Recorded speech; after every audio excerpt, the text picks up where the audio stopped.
This court is back in session. You may be seated. Your Honor, for the purpose of the record, we return back to the trial of Commonwealth versus Lindsay Clancy. All parties are present, including the defendant, excluding the jury. All right. Counsel, ready to recall? Yes, would you like the witness back on the stand? Yeah, please, and then we can bring the jury in.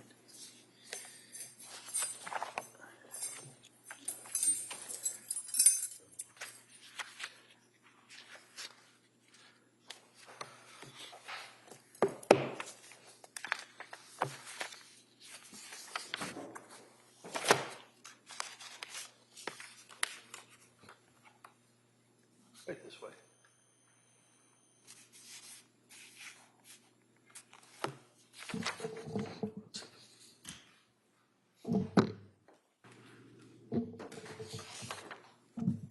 Just watch your step.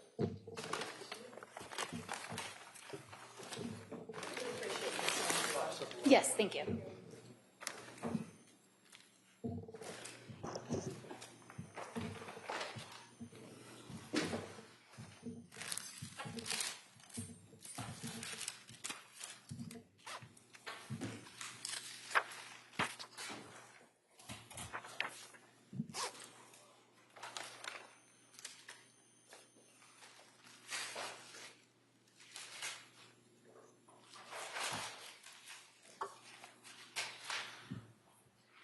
Court, all rise. Jurors enter.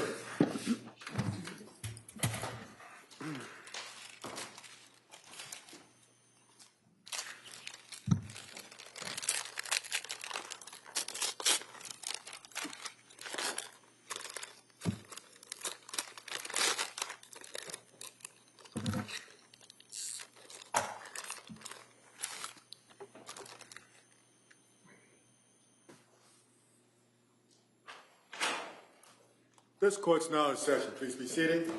Your Honor, for the purpose of the record, we return back to the trial of Commonwealth versus Lindsay Clancy. All parties are present, including the defendant and including the 18 jurors. All right, we will now return to the case on trial. Attorney Buckingham, please. Thank you. Ms. Hartnett, I just want to go back for 1 second to the night of January 24th at 47 Summer Street and show you one additional photograph, if that's okay. Sure. Is this familiar to you? Yes, it is. And is this an area depicted in the bedroom of the home at 47 Summer Street, that area where you noted later with tape stain E? Correct. Okay, and you observed on that particular night the knife that was located on that nightstand? Yes, I did. All right, that may be admitted.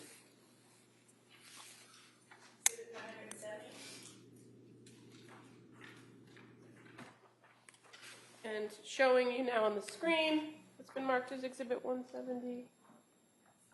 You're aware that the knife depicted in this photograph was collected from 47 Summer Street on January 24th, correct? Yes, that's correct. Now, going back to where I think we left off before the break, we were talking about returning to the home on June 15th of 2023.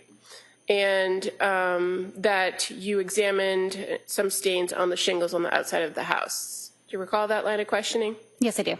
In addition to marking the stains, did you collect anything from the area of the rear of the house on June 15th related to stains B, C, and D? Yes, I did. I'm just going to show you some items. You want to take a look at the items that are in those bags. Let me take them out of the bags. Just so that you can examine them.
first the one labeled shingle with stain B, then the one labeled shingle with stain C, and then the third shingle with stain D.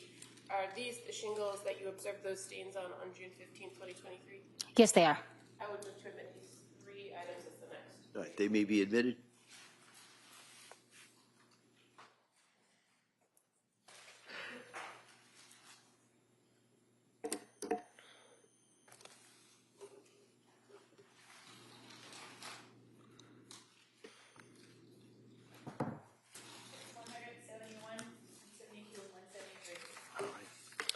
And Ms. Harden, fair to say those shingles were then collected, brought back to the Massachusetts State Police Crime Lab for further analysis?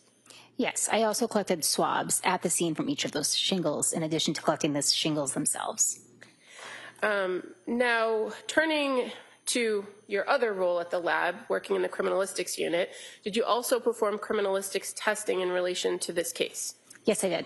And fair to say, for items that were collected from the home at 47 Summer Street on January 24th, 2023, you did some confirmatory testing on several of those items.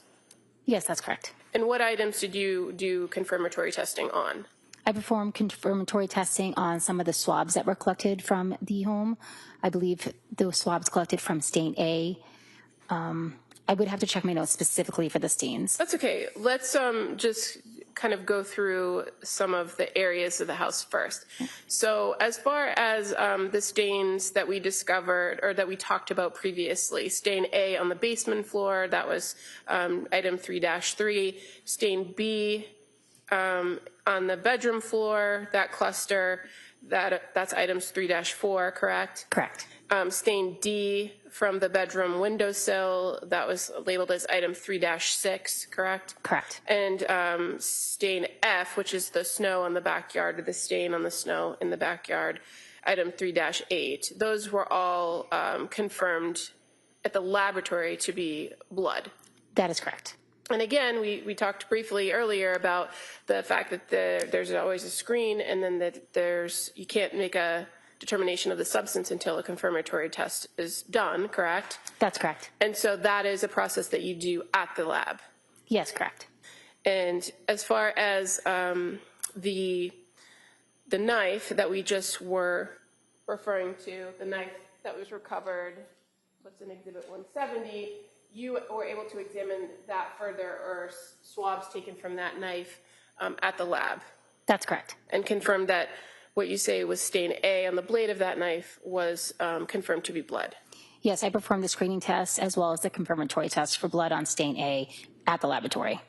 Now, once you are in the laboratory and determine that blood is confirmed on these particular items, or that there is biological substance present, do you do anything to prepare those items for further testing in a different unit of the lab?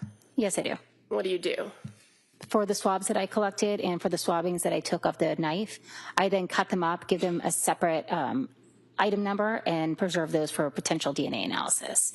Half of the samples also preserved for any future analysis if necessary.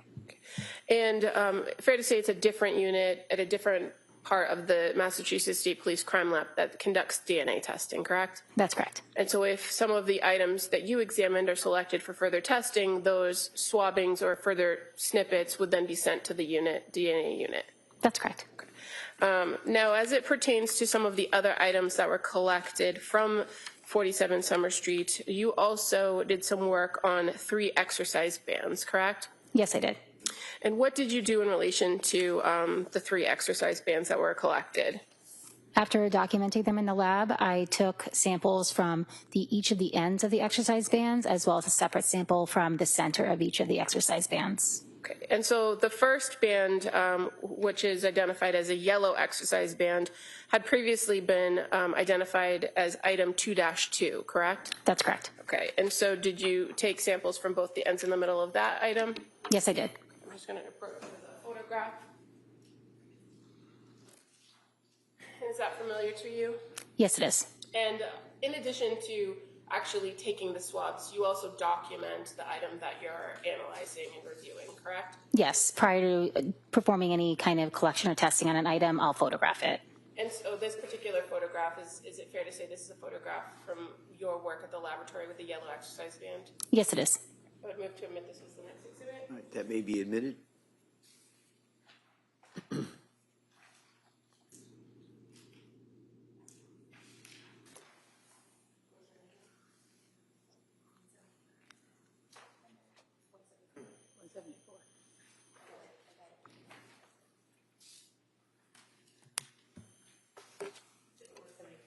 All right, thank you. Okay, so Ms. Hartnett, now showing you what's been marked as Exhibit 174, the yellow exercise band.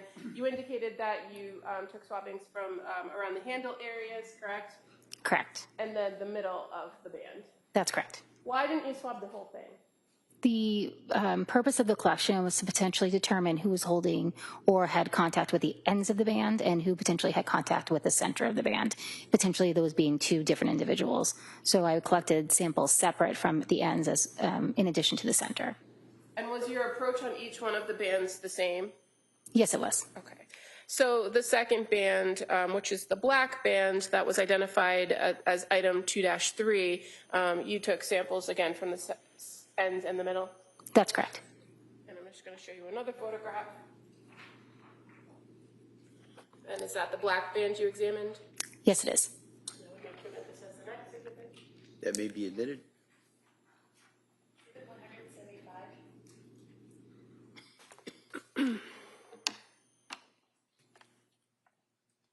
And finally, the blue exercise band that was recovered from the home at 47 Summer Street, that was identified as item 2-4.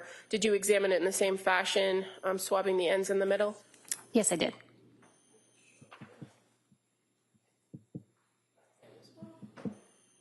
Yes. Is that a photograph of the band when you were examining it at the lab? Yes, it is. Next exhibit. All right, that may be admitted.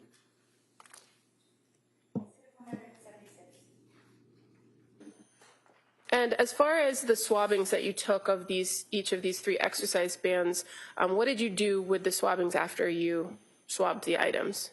I allowed the swabs to air dry.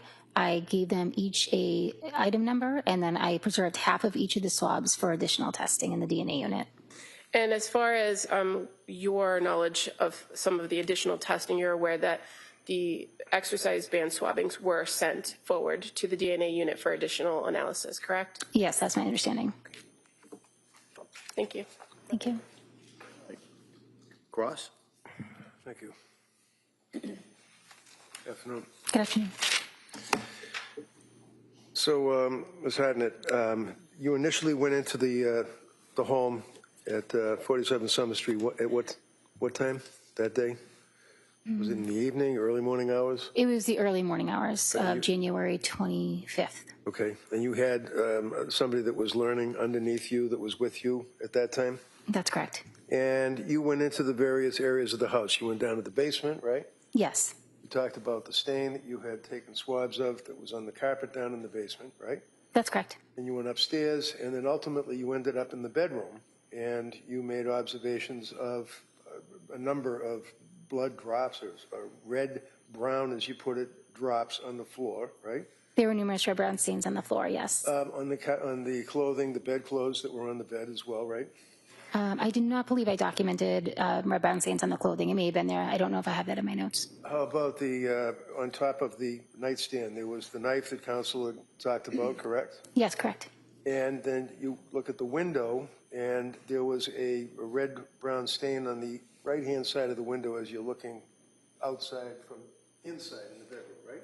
Yes, correct. And you made observations of some of the markings on the shingles that were directly below the window and directly above where the red-brown stains were found in the snow underneath. Yes, that's correct. Your confirmatory tests, and first of all, what you do is you have your screening tests. Back in the day, they used to, you use the orthotolidine. Do you still use that? No, not this time. Now you use what, crystalline? What do you use now? It's called Tasselmeyer. And the Tasselmeyer, basically, as I say, back in the day, it used to be that you would have vegetation that could give you a false positive, right? Correct. Certain chemicals could give you a false positive. Correct. Animal feces could give you a false positive, right? Depending on what's in them, possibly, yes. The test now that you have, the confirmatory test, is a lot more accurate, if you will, but still, nevertheless, I said confirmatory, screening, but nevertheless, you still have to do a confirmatory test, right? That's correct. And back in the day, it used to be Takayama test. What do you do for confirmatory now? We use a test card, a human trace test card, which is something similar to a COVID test or a pregnancy test, where you just put the liquid in the beginning of the card, the liquid runs up, and if there's 2 lines, it's positive, and if it's only 1 line, it's negative. So that's not the Teichmann test, is it? No. Okay, so the confirmatory test that you use, that's a color test, though, right? It's a immunographic test. It's an assay, so it's not really a color test where you add the drops to the swab and it's going to change color. Okay. It's a reaction that's happening within the test card between antibodies and antigens that produce either 2 lines or 1 line. So let's take, for example, in the bedroom on the floor that counsel had shown you a number of drops that were in the floor between the bed and that mirror, right? You did confirmatory testing on that? I did back at the lab. I screened it at the scene and then, confirmed it back at the lab. And that confirmed that it was human blood? It confirms that it's blood and it indicates human blood. There is You have to do a precipitin test or something to determine if it's animal blood or human blood, right? So the test card that we use indicates that it confirms that it's blood. It indicates human blood because it may react with primate blood. So it's not specific to human blood. The bottom line is that you, as a chemist working for the Mass State Police investigating this case, are confirming that the stains that are on the floor of the bedroom, all the blood, all those stains are in fact human blood, right? I'm confirming the single stain that I collected from is blood. All right, and when you say the single stain, that would be you use the Q-tip and you swab it, and that would be from all of the stains that were all over the place on the floor, right? I did not swab each individual stain. I took a swab from each collection of stains. Okay, and that was human blood, confirmatory, indicating it was human, right? It was confirmatory for blood and indicated human blood. All right. Now, one of the exhibits that the district attorney had pointed out to you was the mirror. Exhibit 161. You remember that, the mirror? Yes, I do. Hey, you see those drops that appear to be going down from above in a downward direction? See those drops? You tested those? I do see the red-brown stains, and yes, I performed a screening test on one of them at the scene. Okay, and you're comfortable that in fact is human blood, correct? I did not perform a confirmatory test on that specific stain back at the lab, so I just screened it at the scene, and that stain was not tested any further at that time. It was what? I performed a screening test at the scene. I did not perform any confirmatory tests on that specific stain back at the lab. Well, there's no doubt that the stains that are depicted on the full-length mirror that we can see in Exhibit 161 and the stains that were on the floor next to the bed and the stains that were on the floor in front of the bed heading towards the door, all with the same consistency, right? I didn't make any determination whether or not they were all the same consistency. Human blood? I did not make a determination that they were human blood, so based on the scientific results, I cannot say that they were human blood. As a chemist and involved in crime scenes many, many times, would you agree that the substance that's on the floor and the substance that's in the mirror and the substance that's on the doorknob and the drops that are heading out of the bedroom, those in fact, more probable than not, would be human blood, right? I do make certain assumptions based on the color of a stain, the size, the shape of the stain, that it could potentially be blood, and that would indicate what I might want to test further. So I don't make an assumption off the bat that it's going to be human blood. That's why we perform scientific testing to screen for blood and then to confirm it's blood. Okay.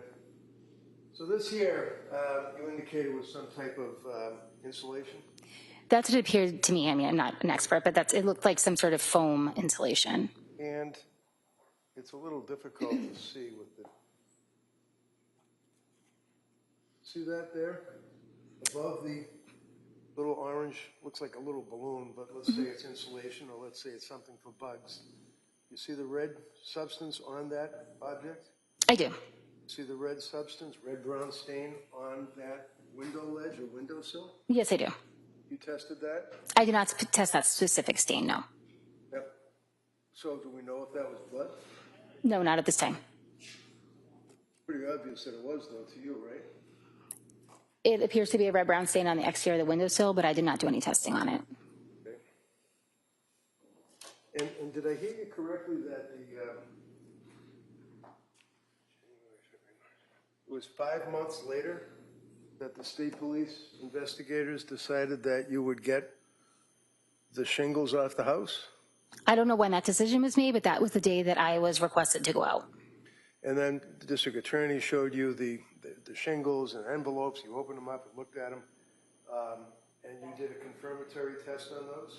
I did not. I performed a screening test on each of those stains at the scene. I did not perform a confirmatory test on those stains due to the fact that the red-brown stain color was no longer visible. So potentially It was degraded because of the weather, right? at some point the red-brown stains appeared darker. They were no longer red-brown. So I thought that the material could be less, so I didn't want to use any additional material for confirmatory testing. School, as a chemist, you learn how to testify, don't you? Yes, One of the things they tell you is look at the jury. When the lawyer asks a question, you look at the jury and you answer the question, right? that's correct. Right. So can you just look at me when I ask you just a little bit a question? Would you agree that weather affects, degrades blood if in fact it is on an object and allowed to stay outside? Absolutely. All right.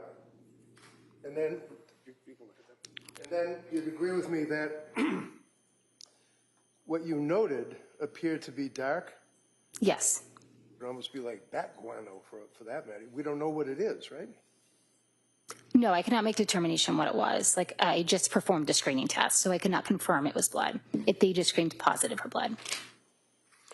Do you remember there was a red-brown stain on the doorknob of the bedroom from the inside of the bedroom going out? Did you notice that? Potentially I noticed it. I don't believe I didn't collect from that. We don't know if that's blood either. Correct. And how about the drops, the red-brown drops that were by the door directly underneath the doorknob? Did you test those with your swabs? No, I did not.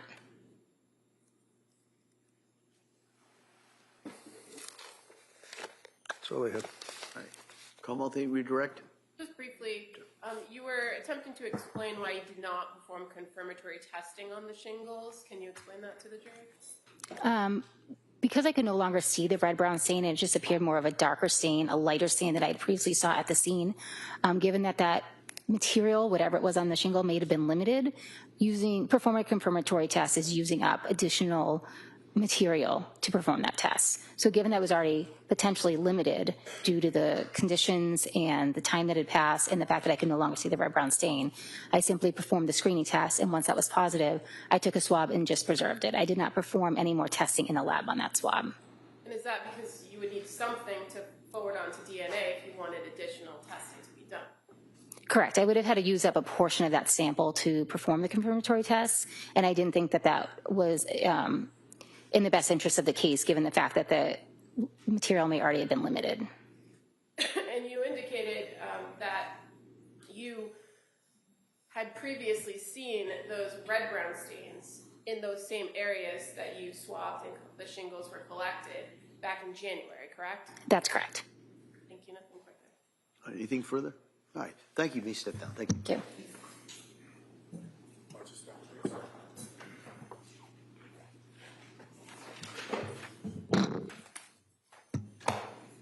All right.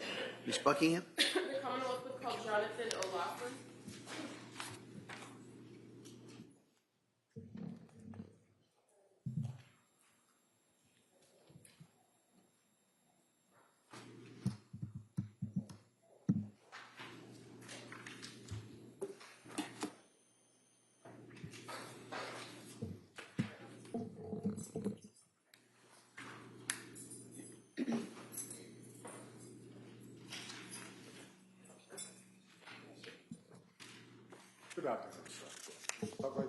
right up to the clerk.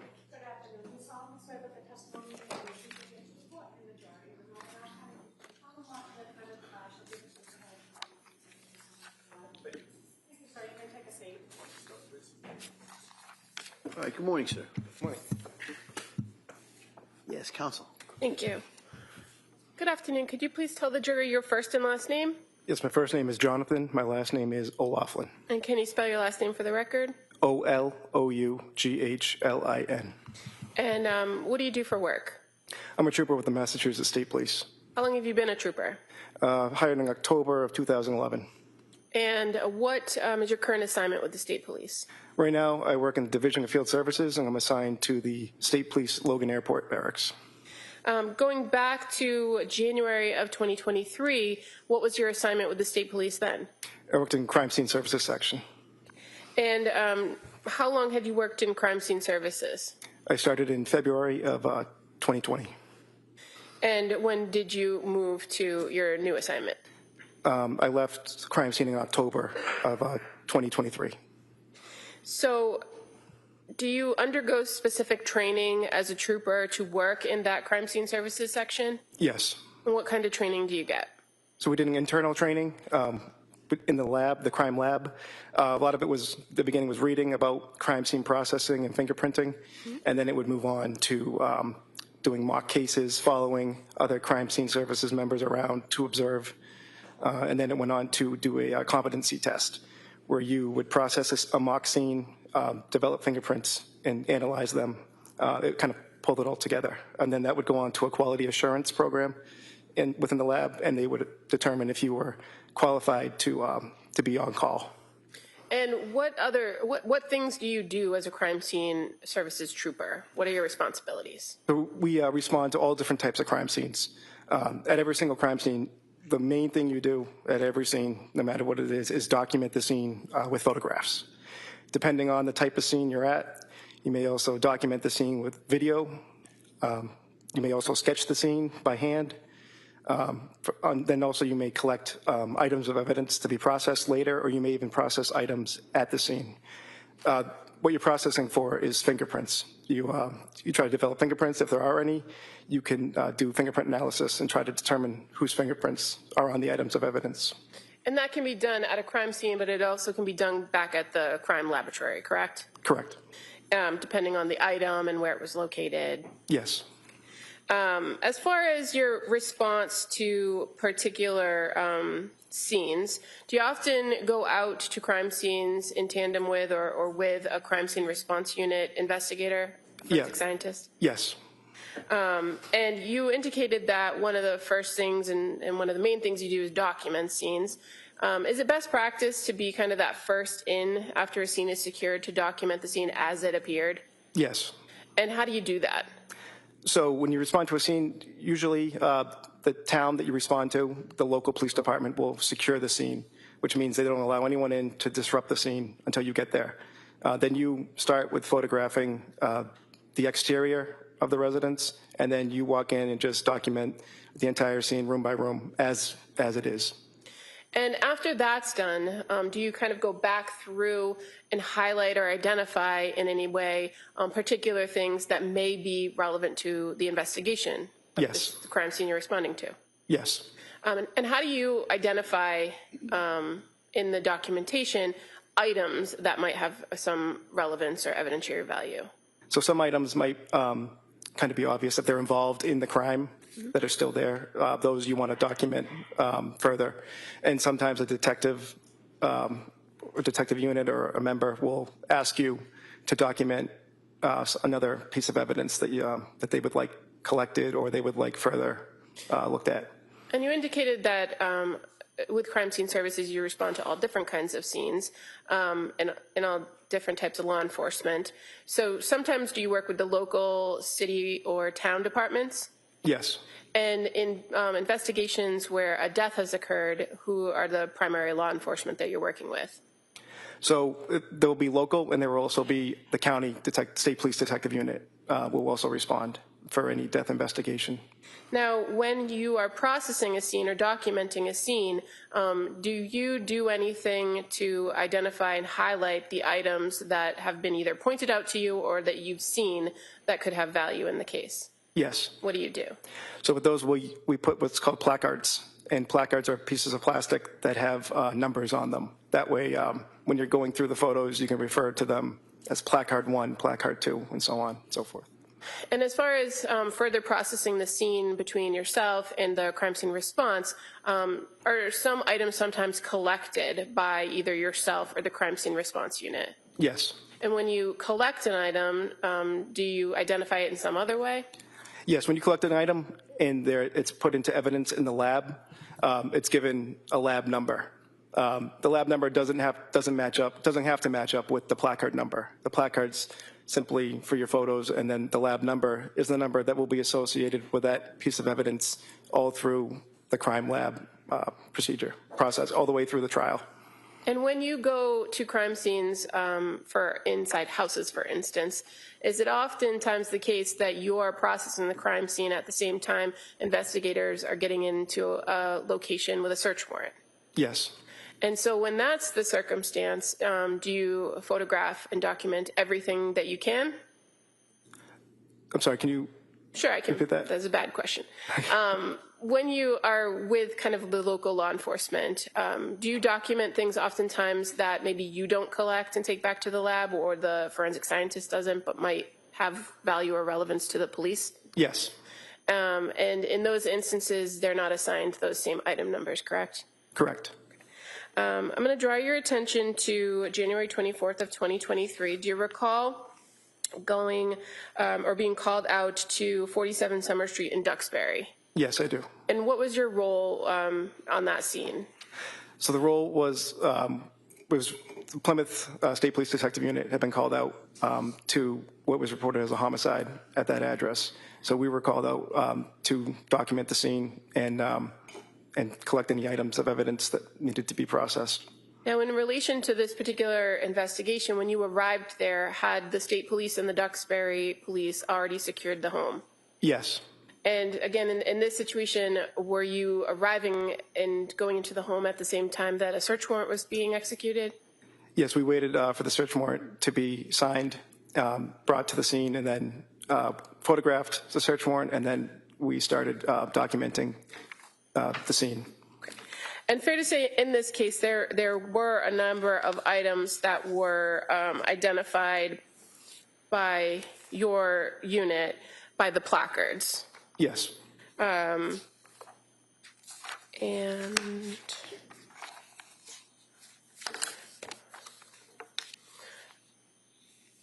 if I tell you that you documented 8 specific placards at the crime scene on that particular day, does that sound about right? Yes, it does. Okay. Including a brown belt, some exercise bands, 3 in particular, a pair of red pajamas, a pink sweatshirt or a robe, a pink piece of clothing, a knife with a black handle, and a phone. Does Yes. those sound right? It does. And I won't go through each and every item because we've seen several of those items before, but just in particular as it relates to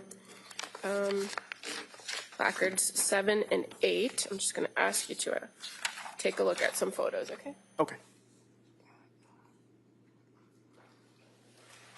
So I'm showing you a photograph of placard 7. Is that familiar to you? Yes, it is. And what is the placard 7? What was that to highlight or depict?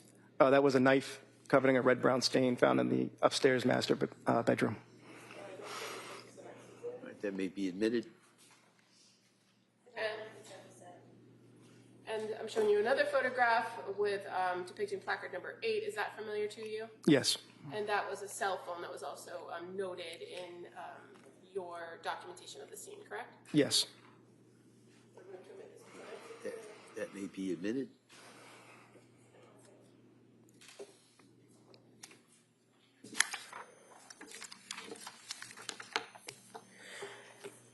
Now, as far as collecting of particular items on this scene, you're aware that there were several of the placarded items that were collected by crime scene services to take back to the lab. Yes. And fair to say the yellow exercise band at placard number 2, the black exercise band at placard number 3, the blue exercise band at placard number 4, the red pajamas, and the silver knife with the black handle were all collected. Yes, I believe the red pajamas were collected by the crime scene response unit. Okay. Do you recall collecting the knife? Yes. Why would you collect the knife as part of the crime scene response? Or excuse me. There's no objection to any of this physical evidence being introduced. You just, that's all right. I'm going to allow this line of inquiry just to kind of put things in perspective. Go ahead. Thank you. Why would you collect the knife as part of the crime scene services as opposed to the crime scene response? So we would collect the knife because that would be an item that would be processed for fingerprints at the lab. And based on your training and experience, fingerprint analysis, is that something that should happen before any other biological testing? Yes. And why is that? So fingerprints are extremely fragile. Anything that the forensic scientist would do would destroy any fingerprints that may or may not be that may be on a item of evidence. Okay. And so I'm just going to approach and show you an item.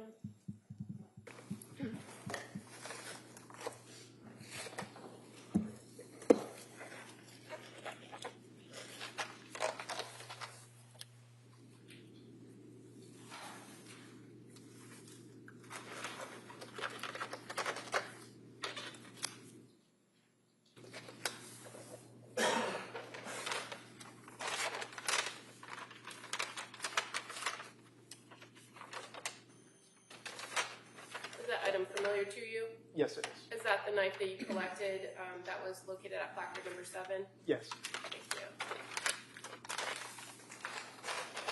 I would move to admit this as the next exhibit. All right, that may be admitted.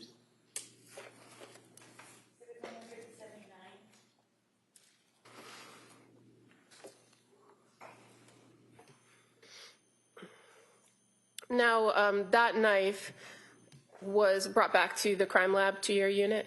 Yes. And in addition to the knife, did you also bring back the exercise bands? Yes. As far as your analysis of those items for fingerprints, what did you do to try to identify if there was anything on them? So when we're examining for fingerprints, we're looking for latent prints, which are fingerprints that aren't necessarily visible to the naked eye. Therefore, chemicals must be applied to bring it out to make them visible. Those are non-porous items. So for those, we would use, it's commonly referred to, what was cyanoacrylate ester. It's more commonly known as superglue.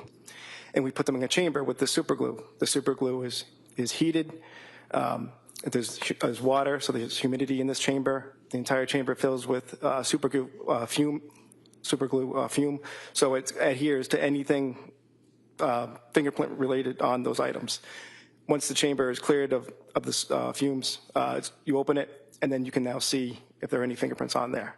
Is it fair And to say, that also hardens and preserves the fingerprints on the items of evidence for further testing if needed. okay, and is it fair to say that when you touch an item and leave some remnants of a fingerprint, it's the oils and everything that are on your finger that leave the impression on the item? Yes. And so are there things that can affect whether you actually get enough information to analyze a fingerprint? Yes. What kinds of things can influence that? So it could be the texture of the actual object itself. It could also be environmental factors. If there's low humidity, it could be if there's the person touching the item might not have residue on their hands. There's also movement can affect fingerprints. The strength, the grip on an item also affects that, as well as they could be wiped off because fingerprints, like I said, are very, very, very fragile. Okay, and so is it oftentimes the case that you analyze for a print and don't find anything of value? Yes. And so as it pertains to these items that you reviewed, the knife, the exercise bands, can you tell us what your findings were when it came to the knife? Yes, the knife did have limited detail. meaning that there were areas of friction ridge impressions, which is that's what we've referred to fingerprints. Is the friction ridge skin is the skin that covers your palms and your fingers and your toes and your feet. The friction ridge skin is what leaves the impression on an object. So there was an area of friction ridge impression on that knife. So it was photographed further and giving an item number. Upon further analysis, there was not enough detail to do a comparison. So when you photograph it for further analysis, why do you do that? Do that in order to take a deeper look to see if there was enough characteristics or minutia to do a comparison to a known print. So with a photograph, you can enhance it and look at it closer, correct? Correct. But after doing that, were you able to make any sort of opinions about that area on the knife? Yes, there was not enough characteristics or minutia to do any comparison, so it was deemed no value. And as far as the exercise bands, fair to say you also did the same and examined those to try to identify if they had any friction ridge detail or anything of value that you could conduct a comparison on, right? Yes. And was there any on either the yellow band, the black band, or the blue band? No, there was not enough to do, no value. And after you're done looking for these delicate fingerprints, what do you do with the items next? So the items are repackaged and they moved on to the forensic scientists to do their testing. And usually that's the criminalistics unit first, correct? Yes. Now, in this particular case, as we discussed, you were also documenting as state police were executing a search warrant, correct? Yes. And you did that again with additional photographs? Yes. I'm just going to show you a couple photographs, if that's okay.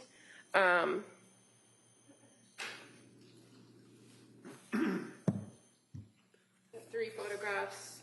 That's the first one. It's a little hard to see, but do you see an item depicted in there? A square item? I'm sorry, where exactly do you? Well, do you see that this photograph, a little washed out, but it depicts an area of the home? Yes. Or an item in the home? Oh, yes. The dresser? Yes. Oh, yes, the dresser. Okay. Yeah. And then I have another photograph with a drawer open. Is that familiar to you? Yes. And then a third one, with an action item pulled out. Yes. And fair to say, when you're photographing things as they are found, you photograph where it comes from, as it's being examined, and then the item in and of itself. Yes. So these 3 photographs, would they depict the location of a brown journal? Yes. Okay, I would move to admit these as the next. All right, those may be admitted.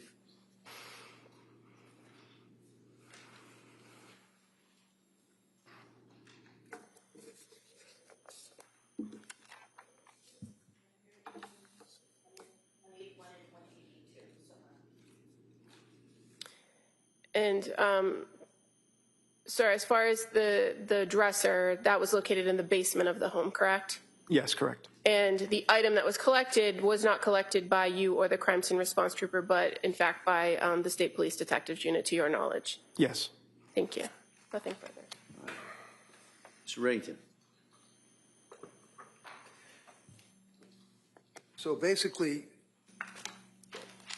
how long is your course that you take to become a crime scene technician for the state police? So before you're certified for fingerprints, it's usually about a year. So you're working in that crime scene services unit for a year while you're going to the school for it? Yes, it's more of an internal training. You don't go to a specific school, Okay. but yes. So you told us about your training. You told us about your experience. You told us about fingerprints. You told us how you seize items in the course of a search warrant. And then you told us about looking at the photographs and the items that would depict friction ridge, if any. But the bottom line is that you didn't get any fingerprints. Correct. And that, you could have just said that, right? Just come on the witness stand and say, we didn't get any fingerprints. Sustained. So then you're talking about, as the state police investigating this case, you guys walk around and you have cameras and you take pictures, right? Yes. That's what you told us about. But how about when you're executing a search warrant? Are you supposed to be thorough in the course of your search for items? I don't search for items, sir. Everything I do is, Pictures, right? yes, I document. So if I went into the bedroom and if I found a bunch of drugs, in addition to the drugs that were found in the kitchen, and I found these in a nightstand with blood on top of the nightstand and the knife that you talked about, you would have photographed that, right? Yes. Never saw that, did you? No.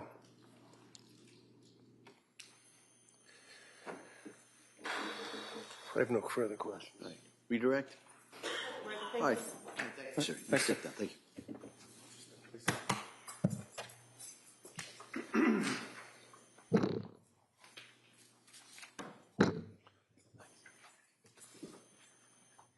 The Commonwealth would call Hillary Griffiths as its next witness, please.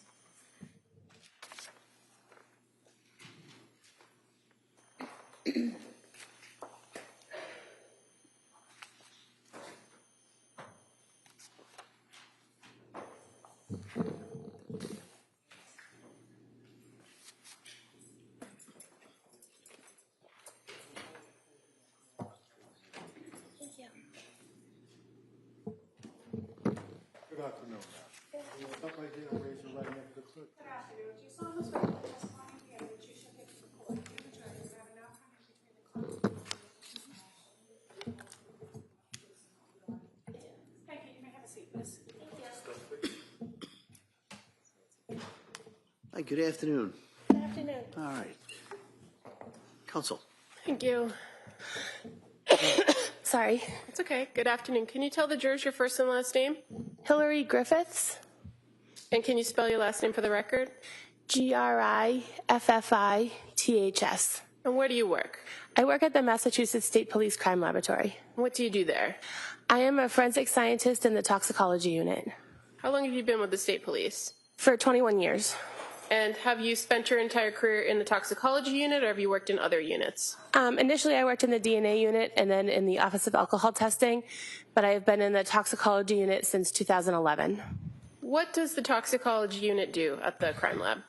We test biological specimens, primarily blood and urine and some other sample types, for the presence of drugs, alcohol, and some poisons to aid in criminal and legal investigations. Where does the samples, the blood and urine, come from before it gets to your lab? They could come from often hospital collections of blood and urine. Occasionally, urine samples can be collected from a defendant at a police station. Also, we receive samples from the medical examiner's office. So normally it comes through some law enforcement channel, right? Yes. And sometimes through the medical examiner's office. Yes. You don't have any direct involvement in the collection of the blood or urine from an individual, correct? Correct. You're just looking at the blood itself. Yes. Or the urine. Yes.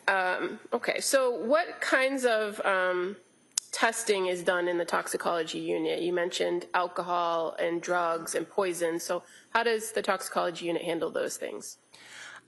We initially screen samples following a particular testing strategy depending on case type. And we will screen samples and then confirm whatever is found positive in the screening using a second methodology or repeating the initial methodology using a variety of different techniques. And when a sample comes to your unit, can you explain to us how the personnel in that unit divides up the work? Yes. Our samples are tested in a batch system. So each analyst is assigned a particular task for the month. And then any case that requires that test during that month is performed by that individual. So often cases could need anywhere from 3 to 10 different tests to be done. And so different individuals will conduct each different test. And for any given case or any different lab number, is there an analyst that's kind of assigned at the end of it all to digest or analyze all of the data? Yes, when all of the testing is completed for a case, an analyst takes responsibility for that case, and they will review all of the raw data that's generated by the different analysts involved. They'll review the case specific information, like the police report, the documentation on the evidence itself. They'll assess the case as a whole, and they'll generate a report containing their findings. And do you receive some sort of specialized training to be part of the toxicology unit? Yes. And what training do you receive?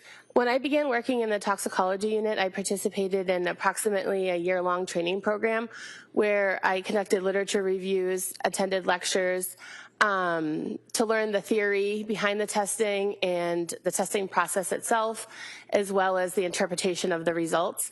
And then I practiced each of the techniques on mock cases, and then took tests to ensure that I understood the logic and the background behind the testing. I understood the interpretation, and I was able to test these mock cases and get the correct results prior to performing those methods on casework samples.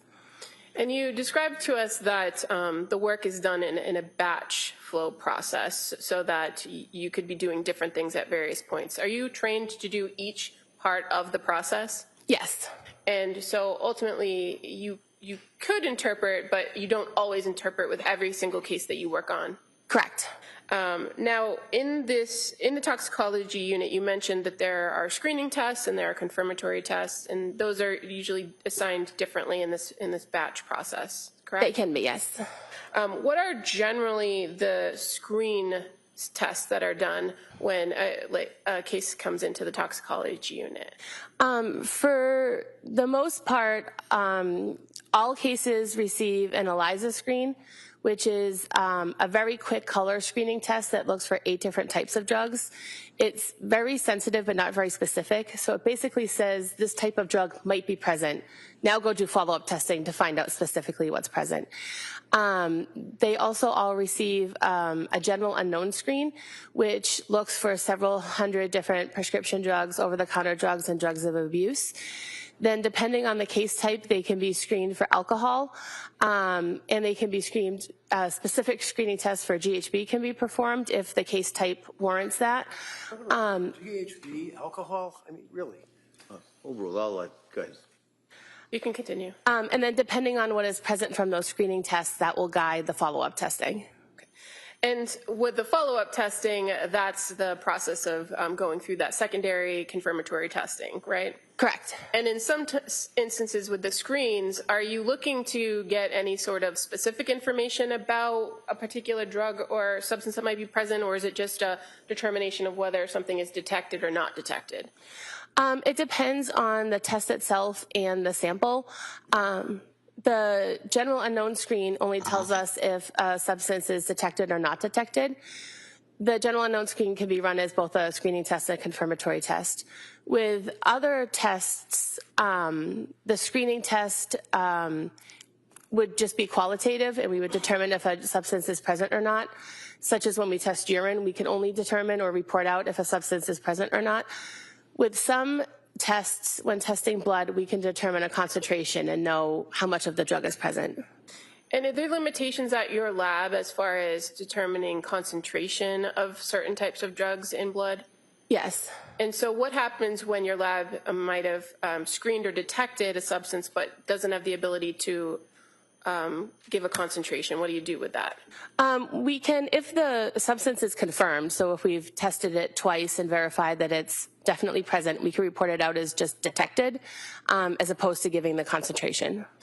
Do you often work with other independent outside laboratories to do additional testing that you can't as far as determining concentrations or levels? Yes, if it's important for the case to know a concentration of a substance that we can't quantify ourselves, we can send it to a different laboratory that can perform that testing. I'm going to draw your attention to a laboratory number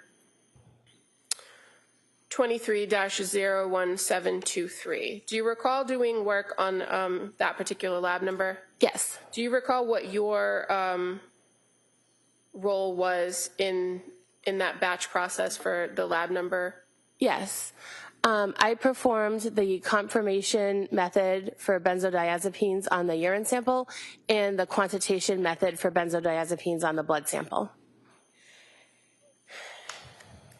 And in order to do, well, can you tell us a little bit about the benzodiazepine? What did you do as far as that particular test? When testing both the blood and the urine, for the most part, the same method is used. We use a solid phase extraction method to separate the drugs from the rest of the biological material. Biological materials can have things like lipids and steroids and blood cells and bacteria and other things that can interfere with our testing. So we use this solid phase extraction method to separate the drugs and concentrate them to be able to run on our instrument. And then we run them on a LC-MS, which is a liquid chromatograph mass spectrometer that can separate the different drugs and identify specifically which one is present and how much is there. When we're testing blood samples, we can report out that value for how much is present. When testing urine samples by this method, although the method itself can determine how much is present, we don't report that out because concentrations in urine aren't really meaningful. They don't reflect any concentration that had previously been in the blood. They mostly just reflect how much of the drug was present in the urine. So we don't report that. There is an additional step that's needed when testing urine at the beginning of the method, but otherwise both the blood and the urine are tested in the same manner using the solid phase extraction and the LC-MS. And in this case, with this laboratory number, the toxicology unit was in fact provided with 6 vials of blood and 1 vial of urine, correct?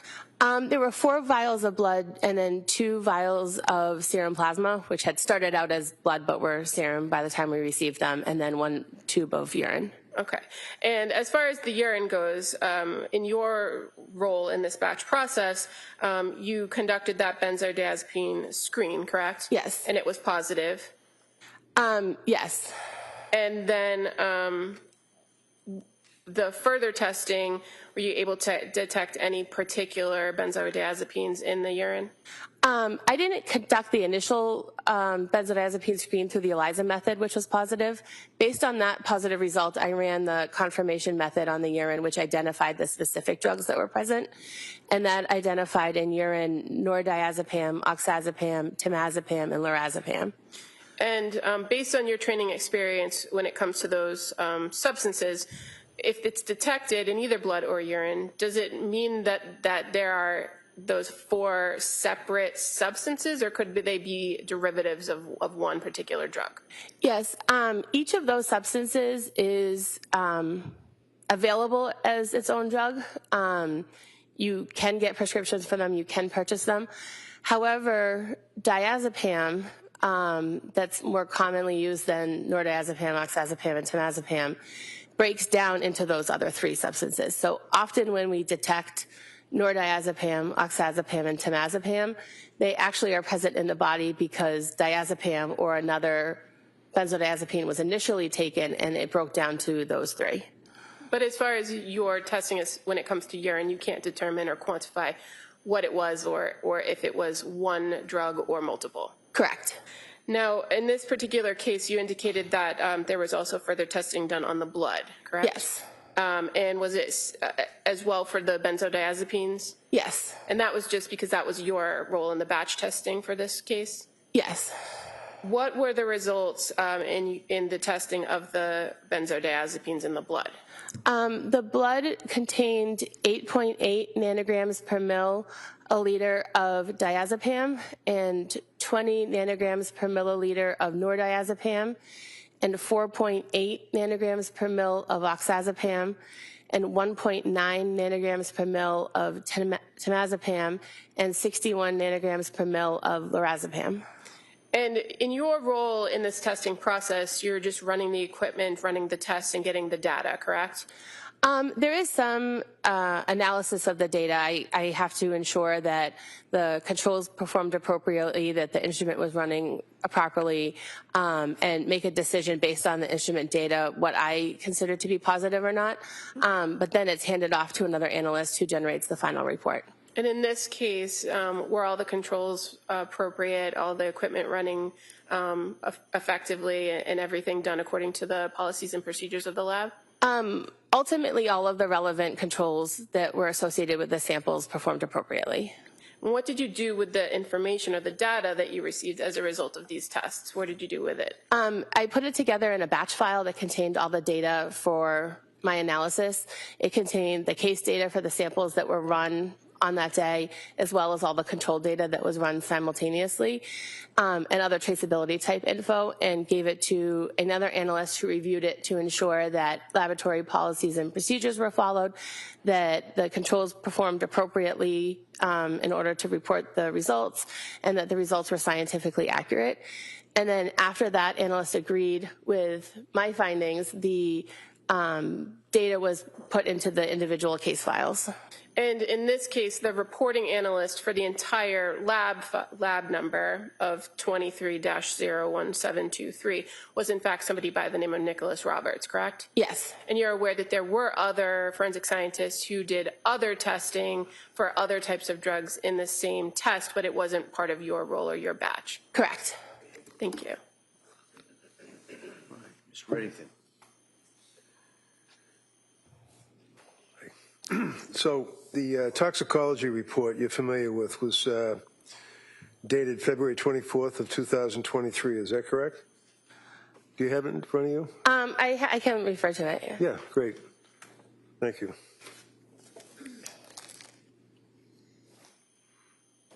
Yes. Okay, and you can keep it right there and look at it. And then you have, it makes reference to your lab number, and then it talks about the specimens that you've indicated, which would be the toxicology blood times 4, serum plasma, you noted serum plasma, and then urine, right? Yes. And when you say serum plasma, what is that? Is that just a breakdown of the blood, or is it that was actual plasma that was submitted? How did that come about as opposed to the actual blood in items number 1, 2, and 3? We received samples that were taken for medical reasons, and the sample that was initially drawn would have been blood, but the hospital would have separated the blood cells from the liquid portion of the sample prior to it being submitted to our lab. So when I received it, it was serum plasma, but it would have initially been blood. Okay. And likewise with the urine, correct? Yes. And you received all of these items in indicating light blue top tube, potassium oxalate, sodium fluoride. That was just so prevent coagulation, right? Yes. And then looking down further, it says on the toxicology blood, you make reference to, as you indicated, the 8.8 diazepam, the nordiazepam, the oxazepam, temazepam, lorazepam, and you're putting down, would that be nanograms per milliliters, NG/ml? Yes. Okay. And it's kind of hard to follow through with that, so I'm going to approach you. This is a copy of the blood toxicology report that you're referring to, right? Sure, of course. Yes. Okay. And this is the tox report for Lindsay Clancy, right? Yes. And it's making reference to incident dated January 24th of 23, correct? Yes. I'd offer this, really. Any objection? No. All right, that may be admitted.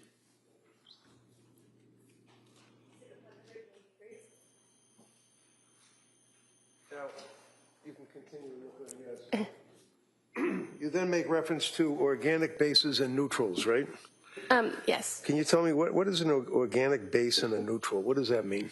That refers to, so the line above that, the organic acids and neutrals and the organic bases and neutrals refer to the results from the general unknown screen, which is another screen that was performed by a different analyst. Okay, do you know who the analyst was? Lisa Yell. And would that be with the Department of the Massachusetts State Police? Yes. Okay. And as it relates to the tox report, it also notes that, what is an organic base and a neutral? What does that mean, though? I just don't know. This testing procedure separates the drugs present in the sample into drugs that are more basic in nature and drugs that are more acidic in nature. This test looks for several hundred types of drugs, and so in order to customize the extraction method to target certain drugs, the sample is divided into 2 fractions. So in other words, it gives you a broader spectrum, if you will, of the drugs that would be in the person's sample of their blood, right? Yes. And that detected mirtazapine, right? Yes. Lamotrigine, right? Yes. Probably mispronouncing this. Quetiapine, Quetiapine. and quetiapine metabolite, right? Yes. As well as trazodone, right? Correct. And just tell me, what is a metabolite? What does that mean, quetiapine metabolite? When we consume drugs, our body will break down the drug often into another molecule before it's being excreted. And sometimes our testing can detect these breakdown molecules as well. So this test detected both quetiapine as well as its breakdown product. So there was, that would indicate that there was quetiapine that was in the blood as well as a quetiapine metabolite or a breakdown over a passage of time. Yes. Also, just you guys check for everything. There's no alcohol detected, right? Correct. No amphetamines detected, right? Correct. There was a benzo screen that was positive, which we've already talked about, correct? Yes. Buprenorphine screen, none detected, right? Yes. Cocaine and fentanyl, none, right? Yes.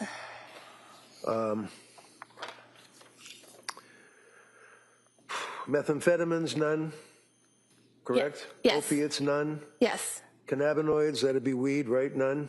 It's the active molecule in there. Okay. Diazepam, none. Yes. Nordiazepam detected. Correct. Oxazepam detected. Yes. Teramazepam detected. Yes. Lorazepam detected, right? Yes. And then finally it says organic acids and neutrals, none detected, right? Yes. And then you talk about, and that would be the acids, then you talk about the actual organic bases, and it lists all of the other items that we just went through. Trazodone metabolite, for example, so you have the trazodone plus the breakdown of the metabolite. You have the mirtazapine as well as mirtazapine metabolite, right? Correct. Lamotrigine, quetiapine, and the quetiapine metabolite, right? Correct.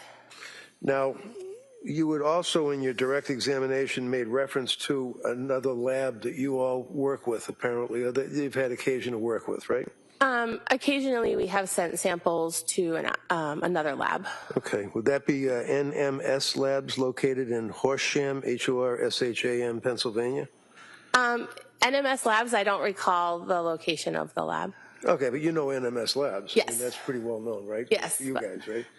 And was a sample of Lindsay's blood sent to that place as well? Yes. And were there results for that as a result of the examination? I believe so. Okay, I'm going to approach you with the report of toxicology report. Got a sidebar? Sure. Counsel, please stand by.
All right.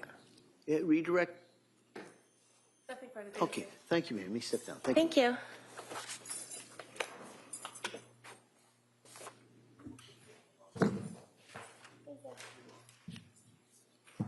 Yeah, come on.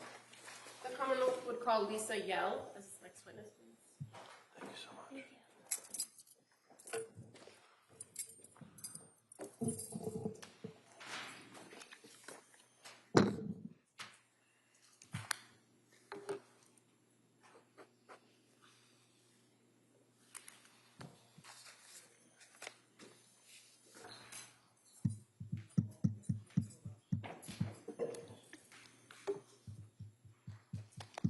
Good afternoon. Can you stop right here and raise your right hand to the clerk, please?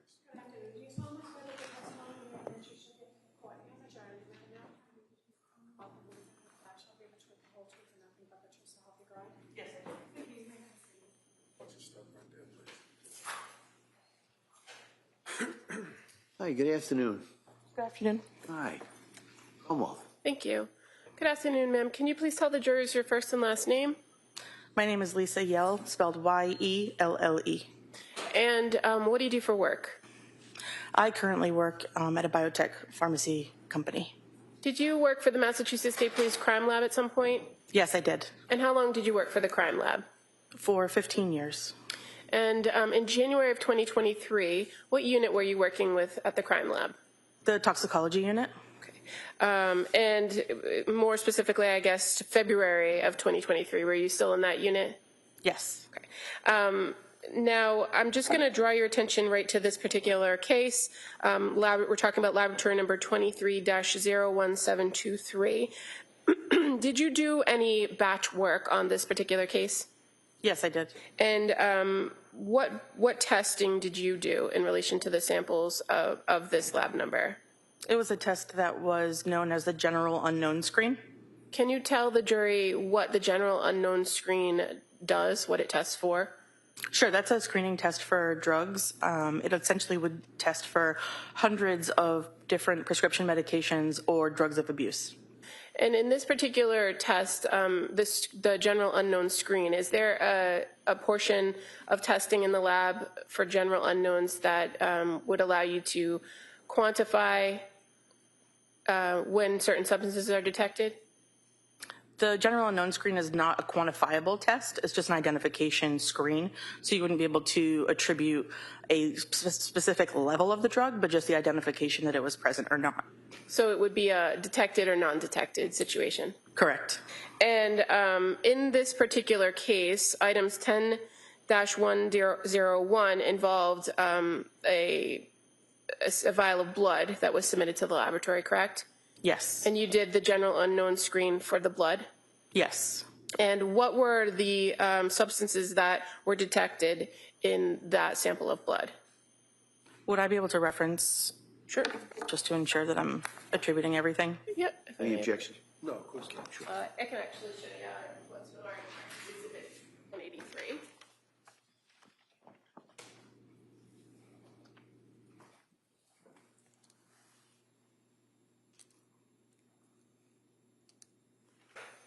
Okay. Does that refresh your memory as to the substances? Yes. Okay, so fair to say it's mirtazapine, lamotrigine, Trazodone. And quetiapine, and the quetiapine metabolite, correct? Yes. And in that particular screen of the blood, all you're able to tell is whether they're detected or not. Correct. In your work with testing for those items and running that general unknown screen, were there any issues with the controls in that test? No, there weren't. Were there any problems with the equipment in that test?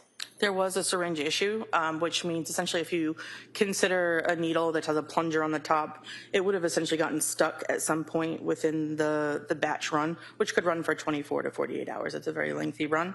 So once the error is notified, it's a very simple switch. You just pull the syringe out, place it back, place a new one back into that same spot, and then you would restart your run from that point forward, including a control, just to ensure that the instrument is still functioning the way that it should. And so would that type of error that you observed in the equipment affect the results of the test? Not in any way. And in addition to the testing or running this general unknown screen on the blood, you also ran a general unknown screen on urine, which was identified as item 10-201, correct? That's correct. And were those same substances detected in the urine? Yes, they were. And again, as far as those particular substances in the general unknown screen or unknown screen test for urine, are you able to quantify it in any way? No.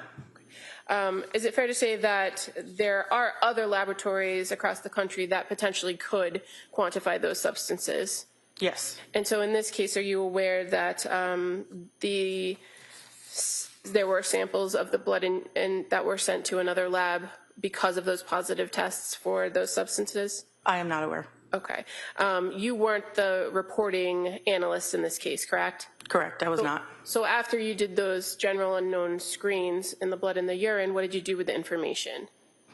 The testing, every independent sample receives its own summary sheet where you document any possible drugs that were detected. All of the sheets are submitted to what's called a batch review, so a secondary person will independently review everything and ensure that they drew the same conclusions that I did. Once both people have agreed, all of the paperwork that is generated is filed within the respective case files, and then that's later submitted to an analyst at random to author the report and review the entirety of the case.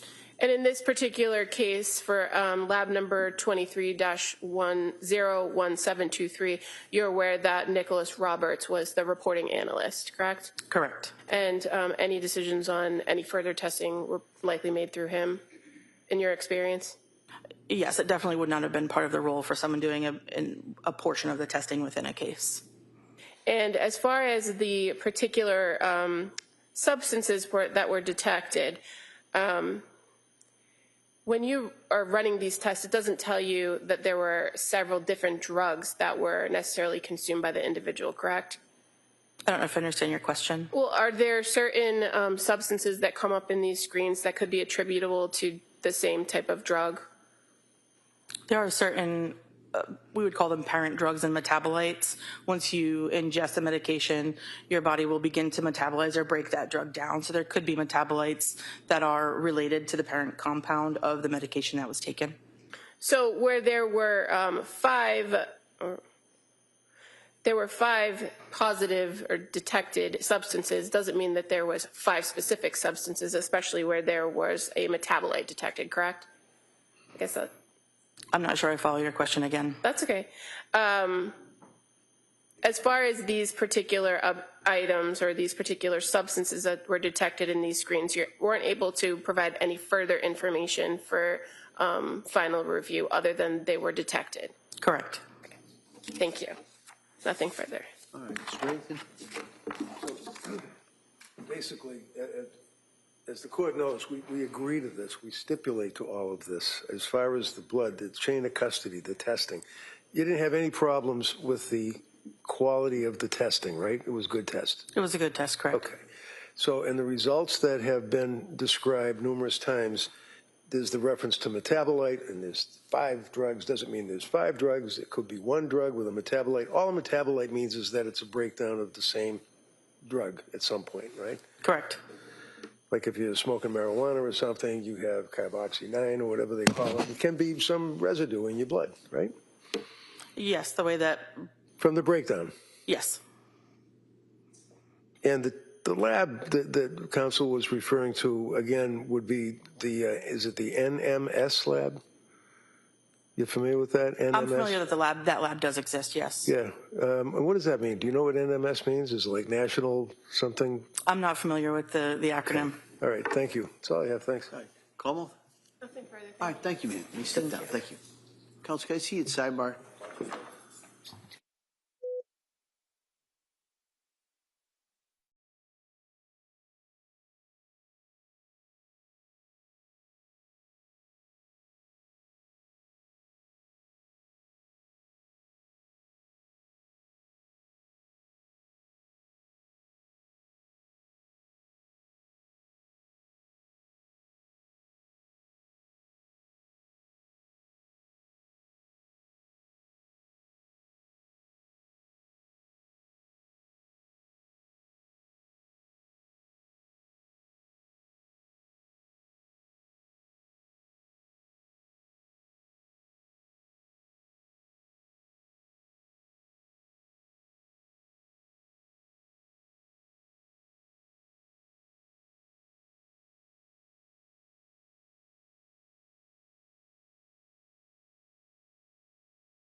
afternoon recess at this point. I'm going to ask you to come back 2 o'clock. There's another couple of witnesses. I'm not even going to make the commitment. But we'll have a couple of witnesses this afternoon. We'll kind of see where we go. Okay? All right, thank you.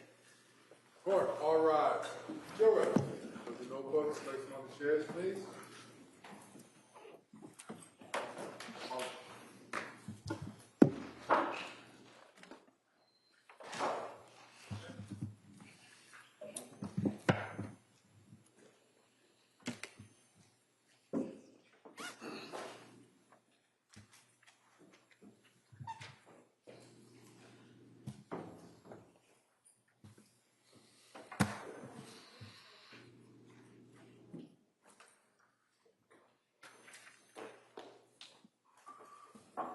Jurors have exited the forum.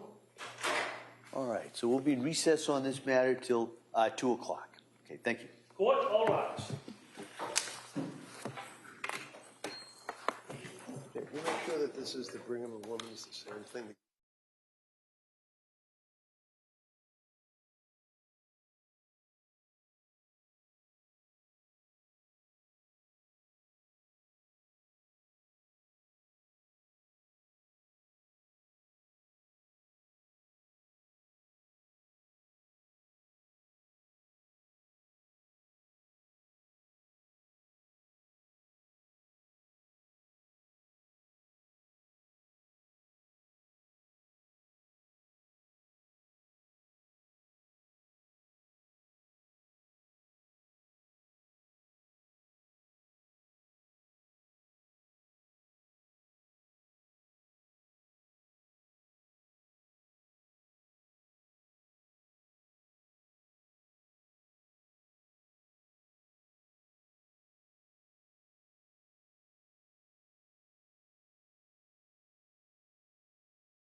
This court is back in session. Please be seated. Your Honor, for the purpose of the record, we return back to the trial of Commonwealth versus Lindsay Clancy. All parties are present, including the defendant, excluding the jury. All right.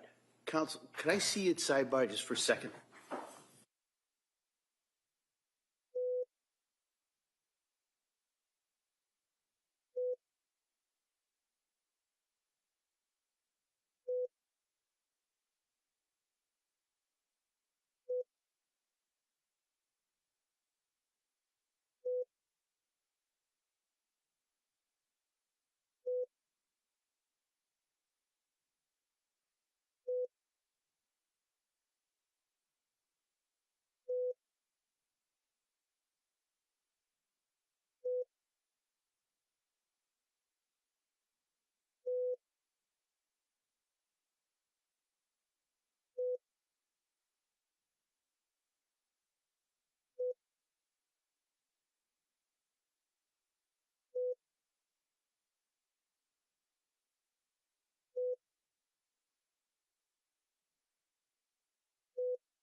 This court's now in session. Be seated, please.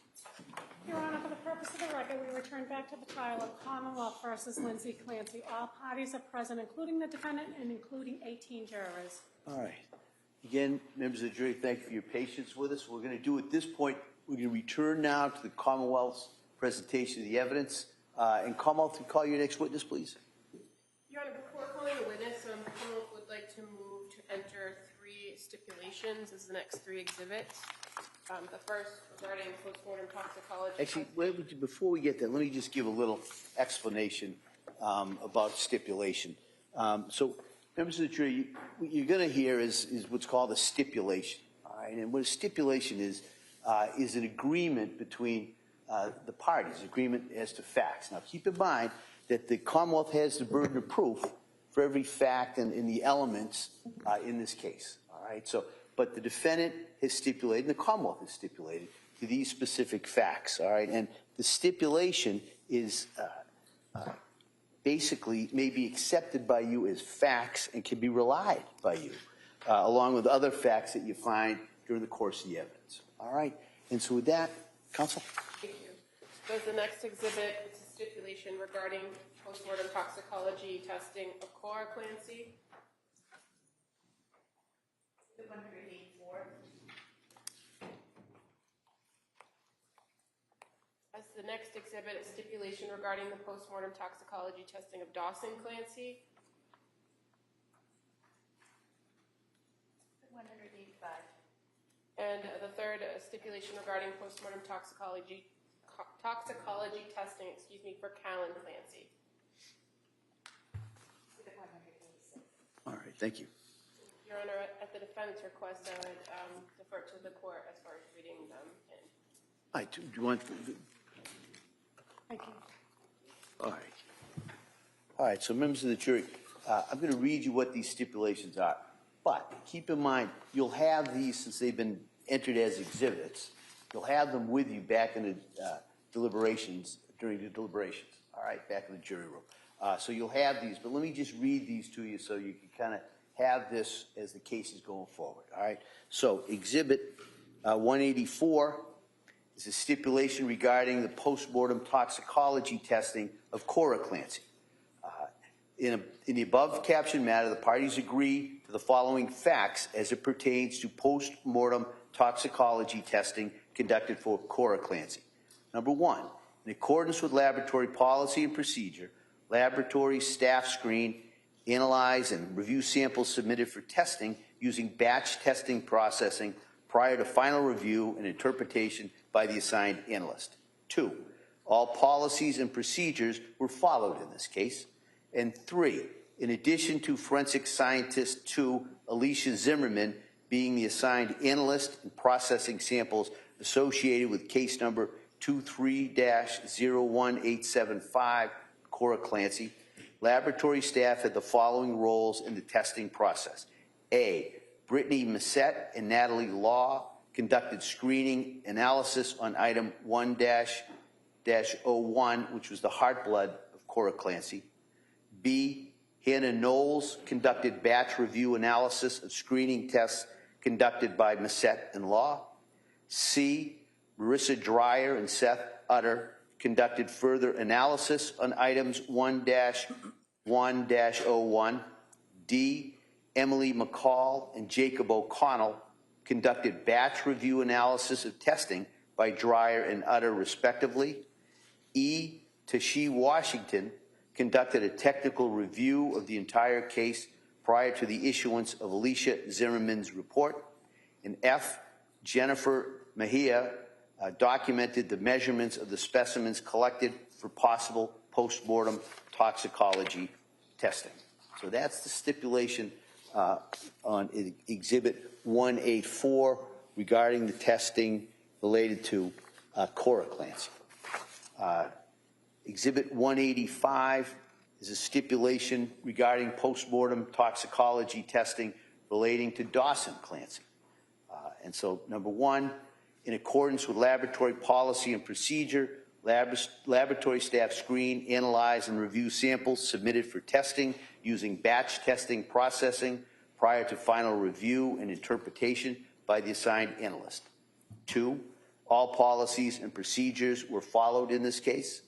3, in addition to forensic scientist 2, Alicia Zimmerman, being the assigned analyst in processing samples associated with case number 23-01874, which was Dawson Clancy, laboratory staff had the following roles in the testing process.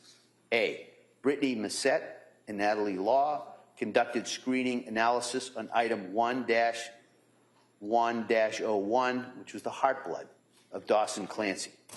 B, Hannah Knowles conducted batch review analysis of screening tests conducted by Massette and Law. C, Marissa Dreyer and Seth Utter conducted further analysis on item 1-1-01. D, Emily McCall and Jacob O'Connell conducted batch review analysis of testing by Dreyer and Utter, respectively. E, Tashi Washington conducted a technical review of the entire case prior to the issuance of Alicia Zimmerman's report. And F, Jennifer Mejia documented the measurements of the specimens collected for possible post-mortem toxicology testing. All right, and that's the exhibit regarding Dawson Clancy. All right. And then the last stipulation at this time is Exhibit 186, and that stipulation is regarding the postmortem toxicology testing of Callan Clancy. Number 1, in accordance with laboratory policy and procedures, laboratory staff screen, analyze, and review samples submitted for testing using batch testing, processing prior to final review and interpretation by the assigned analyst. 2, all policies and procedures were followed in this case. 3, in addition to forensic scientist 2, Alicia Zimmerman, being the assigned analyst in processing samples associated with case number 23-0214, which was for Callan Clancy, laboratory staff had the following roles in the testing process. A, Brittany Massette was a screening analyst for item 1-1-01, which was blood from Beth Israel Deaconess Hospital in Plymouth.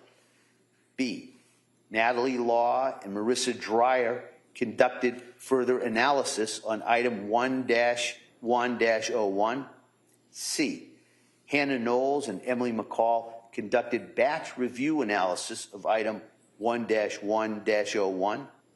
D, Seth Utter conducted analysis on item 1-1-07, which was blood from Boston Children's Hospital, and 1-1-04, which was urine from Beth Israel Deaconess Hospital, Plymouth.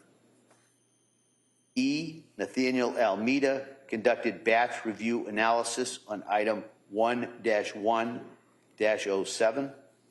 And F, Robert Anderson conducted batch review analysis on item 1-1-04. He also conducted a technical review of the entire case prior to the issuance of Alicia Zimmerman's report. And G, Jennifer Mejia documented the measurements of the specimens collected for possible post-mortem toxicology testing. So those are the stipulations at this time, keeping in mind that you'll have those with you and everything that's contained there with you back in the jury room. Okay? All right. Commonwealth? Thank you. The Commonwealth would call Alicia Zimmerman.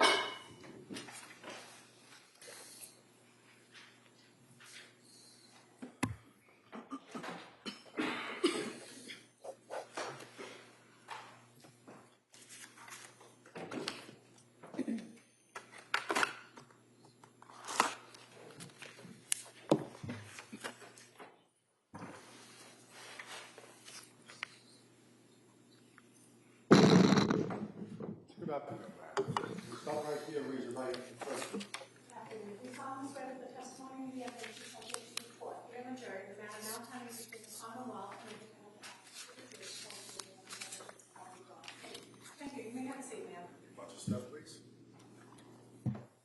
All right. Well, good afternoon.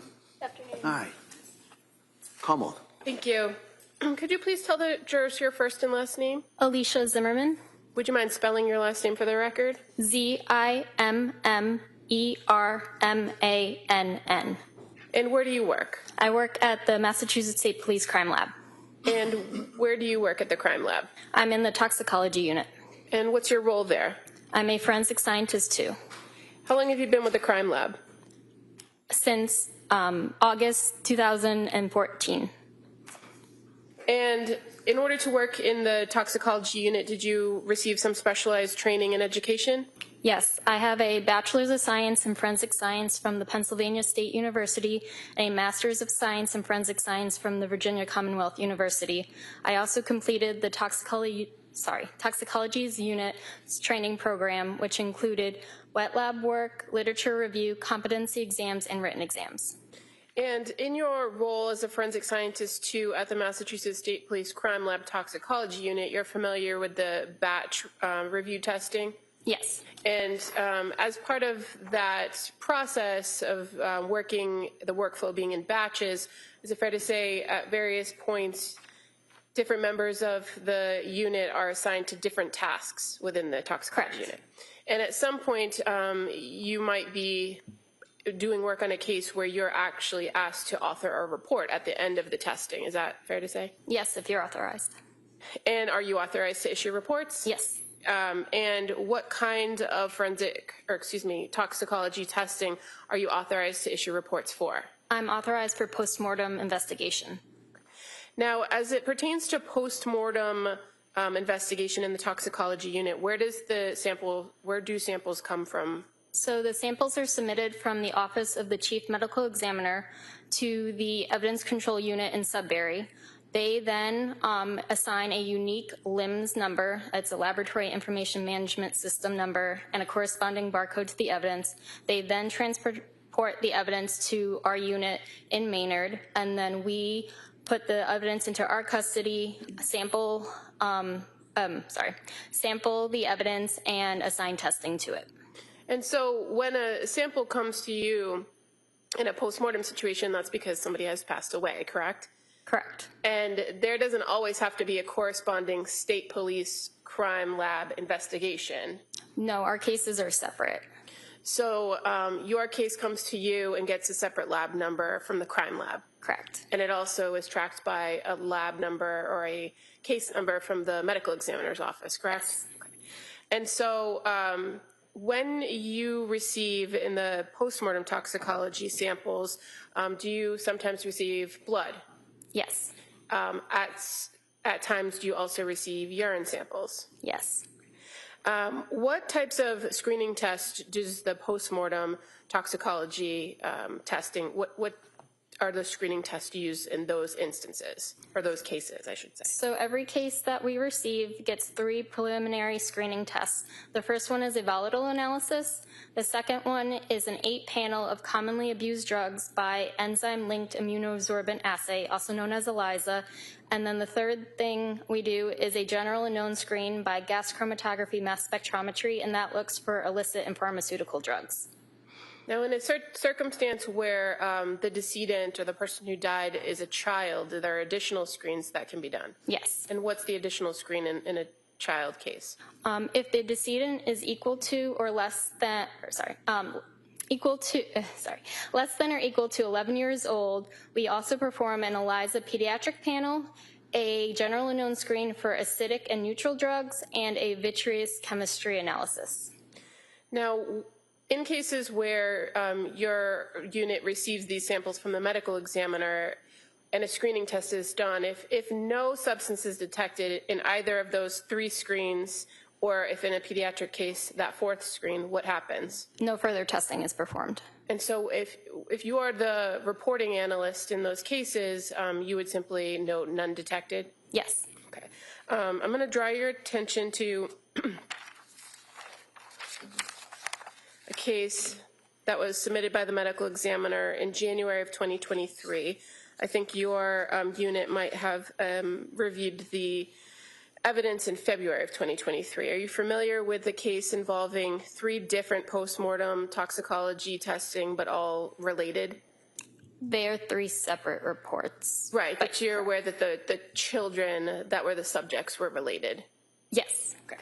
So just referring to first, what's identified as the state police lab number 23-2141 involving the decedent Callan Clancy.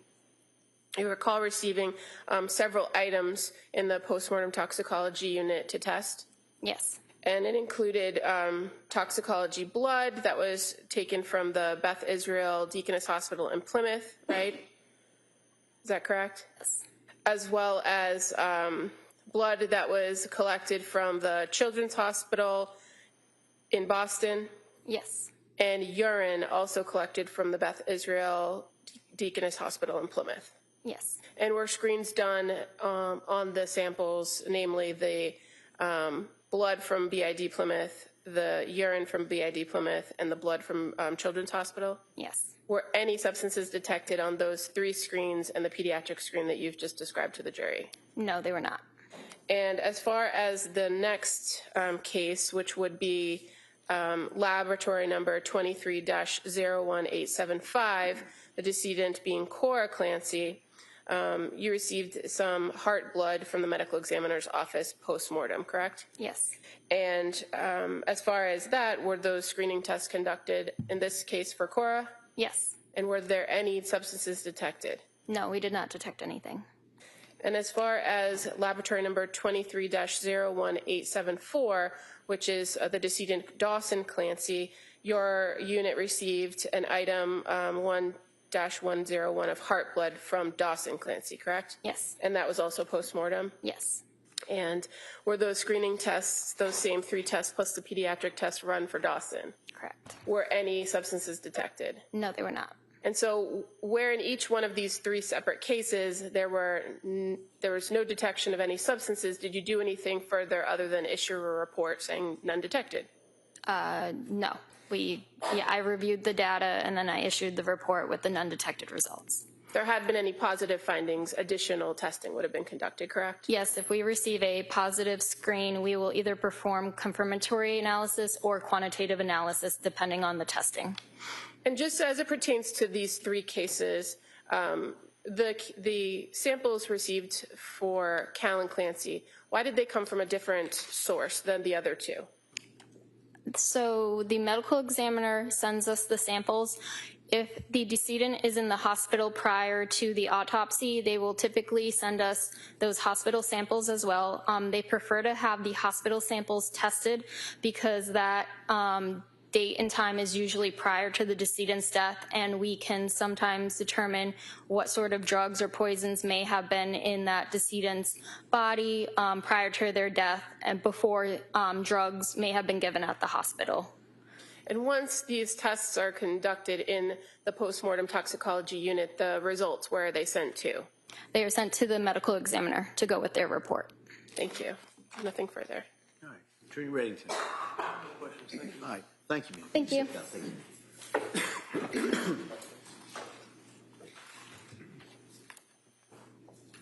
Attorney Sprague. Thank you, Your Honor. Commonwealth House Sherry Crook.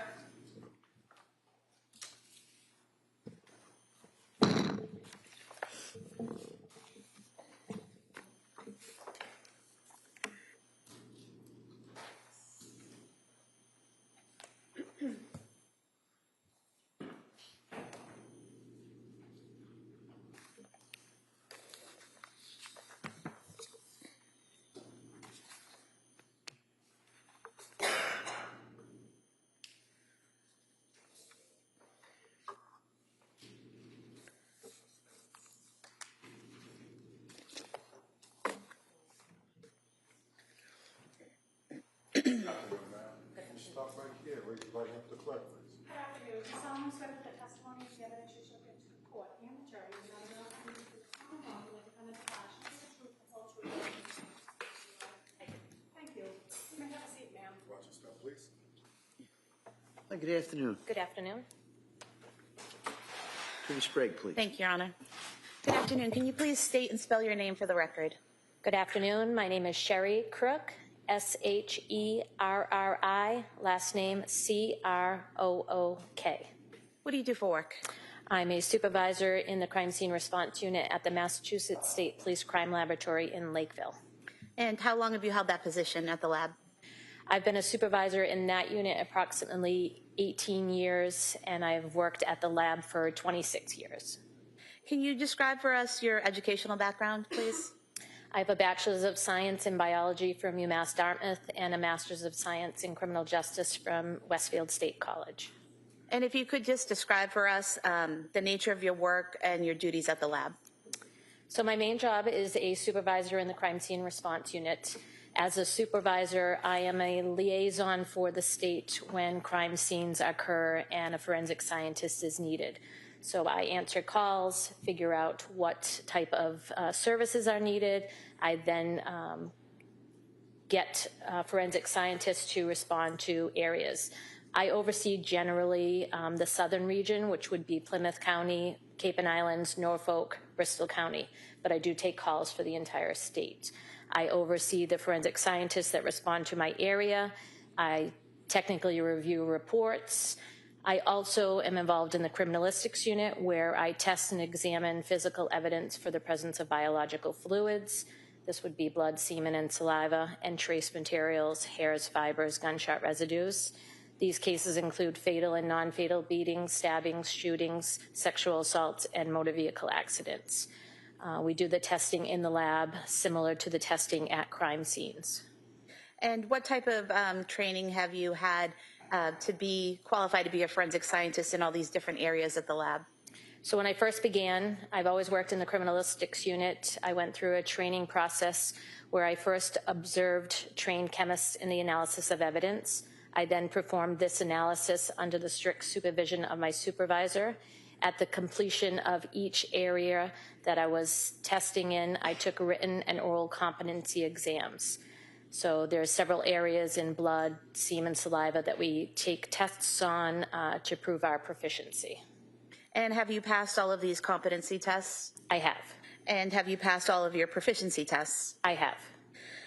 Does your casework go through any type of review process? It does. It goes through a technical review as well as an administrative review. And have you had any specialized training in the field of forensics? I have. And what type of training? So I first had training in the lab, and then I have had external training that has included bloodstain pattern analysis training, crime scene reconstruction training, and a microscope class. And are you affiliated with any professional organizations? I am. I'm a member of the IABPA, which is the International Association of Bloodstain Pattern Analysts. And you've testified in court many times in the Commonwealth, correct? I have. Going back to what you talked about bloodstain pattern analysis, can you describe the training you've had in that field in particular? So it first began with taking a 40-hour course in the basics of bloodstain pattern analysis. That was used in my original training at the laboratory. It consisted of a 40-hour course where we do experimentations, look at bloodstains, and prepare reports, as well as taking an exam at the end. So that was my original course that I took. I've since taken 7 other additional courses that include another basic bloodstain class. I've taken advanced bloodstain pattern classes. I've taken fluid dynamics of bloodstains, and I've also taken bloodstain classes on fabrics. Now, do you undergo any continuing education after all of that training on bloodstain pattern analysis? I do. Can you describe that? So we continually get training every year. We have to do at least 8 hours, which could be training from readings, attending a course, attending workshops that we have through the IABPA, some sort of educational trainings. And is bloodstain pattern analysis, that discipline, is it accredited? It is. How so? It was accredited through our lab during our accreditation in 2008. It became accredited for the Mass State Police Lab. And is it still currently accredited? It is. And do you have to take proficiency tests specifically in bloodstain pattern analysis? I do. How often? Take a yearly test from an outside vendor agency. And have you passed all of those tests? I have. And have you testified in courts in the Commonwealth about bloodstain pattern analysis? I have. And how many times have you done that? I've testified as an expert more than 10 times in Plymouth County, Bristol County, Norfolk County, and Cape and Islands. What is a bloodstain? A bloodstain is a deposit of blood on a surface. And what would be a bloodstain pattern?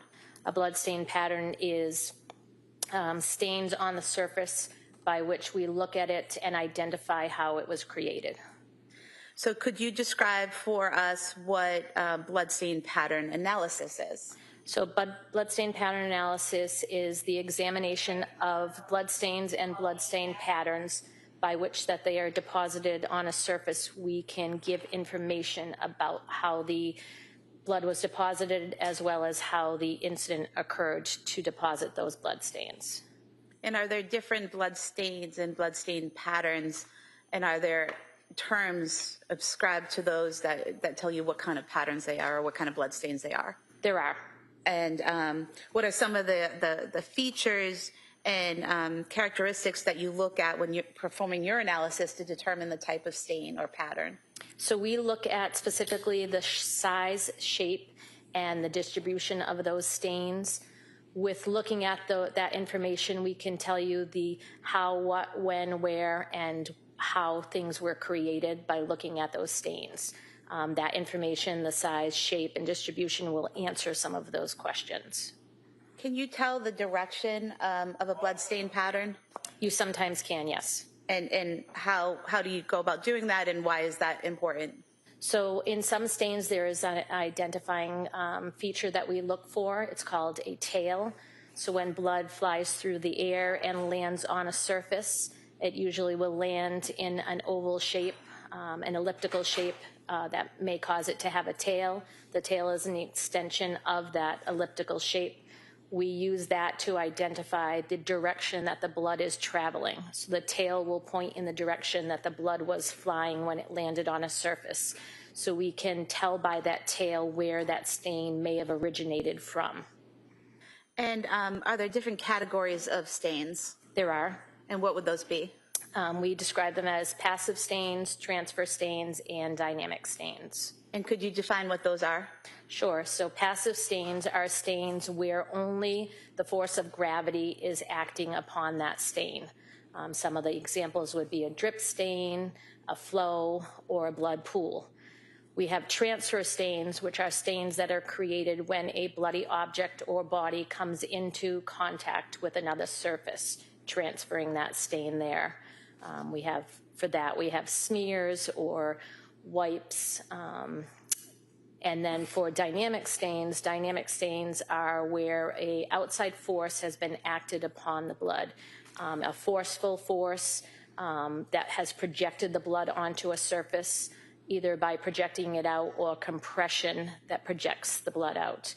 In that case, we have projected blood patterns, arterial spurts that are used that term as dynamic stains. And in your analysis, you use the word target. Yes. And what does that mean in bloodstain pattern analysis? So the target is the surface that the bloodstain lands on. Could be a floor, a wall, anything that the bloodstain lands on. So for example, if I have a cut on my arm and blood drops to the floor as I'm just standing here, would that be a passive act and the target is the floor? So yes, it'd be a passive act because just gravity is reacting with that blood, pulling it to the ground, and the floor would be the target surface that it landed on. What is a drip stain? So with that example, if you have a blood source, say I have a cut on my finger, I hold my finger out, gravity acts on that blood, pulling it to the floor, that would be a drip stain, a single stain hitting the floor due to gravity. What would be a spatter stain? So a spatter stain is a stain where some sort of force is acted on it. So if you think about my finger again, and the blood is coming out, if I apply force to my finger, if I flick it, the blood is now flying in the air and landing on a surface, say a wall. It will land in an elliptical shape, and it will be considered a spatter stain.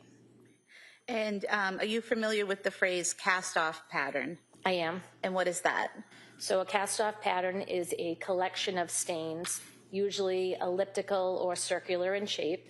It's created when blood flies off of an object. So if you think of my finger again and the blood is coming out, if I take my finger and I swing it up over my head, the blood is going to release as it goes along, creating elliptical stains, circular stains, and more elliptical stains. The cast-off pattern is created in a linear form, so in a line of those stains.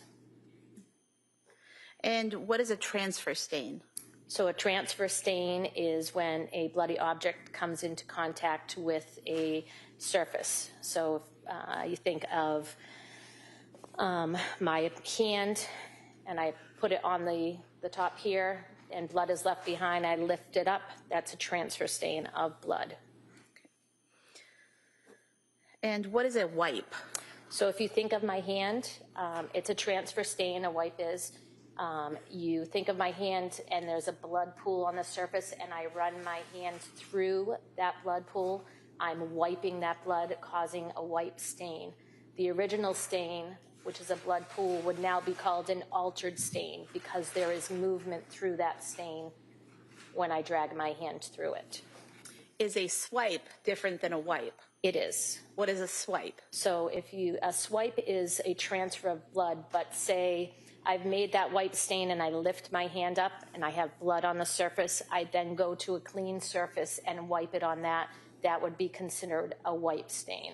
So a swipe stain, excuse me. So wipe is going through the blood, I lift it. Swipe is taking that blood and applying it to a secondary surface. And what would be a smear? A smear is usually a combination of swipes and wipes. If there is a blood pool on the floor and you make lateral movements for it, say you had a socked foot or a cloth that you were wiping it with, using those lateral movements going back and forth would be considered a smear. And what is a pool? A pool of blood is, a pool is a liquid portion of blood accumulated in one area. So if I'm, for example, standing here and again have a cut on my arm and blood is just dropping in that same area, is all the blood that gathers there considered a pool? The stain itself is not considered a pool. We use it to identify blood from a source. So if there is a body laying down and there is an injury and it's seeping out of the injury onto a surface, that would be considered a blood pool. What you have described as a different type of staining. What would that be? That would be considered a drip pattern, where you're dripping just due to gravity. The blood falls. It falls into another liquid source. In blood stains, it's usually blood into blood. When that drip is hitting and they're hitting each other, it's causing an accumulation on the floor, and the stains that are formed, the accumulation of blood as well as smaller stains would form the drip pattern. And sticking with that for a moment, if the blood is falling and the person is moving, does that create some type of trail or something along those lines? It does. So we would identify that as single drip stains, and then if it's in a line with some movement, that would be considered a drip trail of the drip stains. And what is a saturation stain? So a saturation stain is similar to a blood pool, but the surface that is on is an absorbent surface. So it's a portion of liquid blood on, say, a mattress or a carpet that seeps into that absorbent material. And what about a satellite stain? So a satellite stain is a secondary stain. So if you think about my drip stain, as it's dripping from my finger, as it hits the ground or the surface, it can break apart. Though when it breaks apart, those little stains are called satellite stains. They come from the original parent stain. And what about the term flow? Flow is a term that we used when there's an accumulation of blood on a surface and there's enough that gravity can take hold of it and pull it down. So if you think of water dripping down a surface, or if there's a large accumulation of blood, it'll create like a stream going down to where gravity is. And are there some blood stains where no determination can be made? Yes. And how so? So we have some blood stains that just don't give us enough information by their size, shape, or distribution. So sometimes we can just generally call them red-brown stains. When we do our examination, depending on what we're examining and how we're examining it, say it's a blurry photo, we may just call it a red-brown stain because we cannot identify anything from the features because the photo is bad. And how are blood stains typically documented at a crime scene? So there's a trained forensic scientist that is at every scene that we document as far as bloodstain pattern analysis. They are trained in documenting the stains as far as a sketch.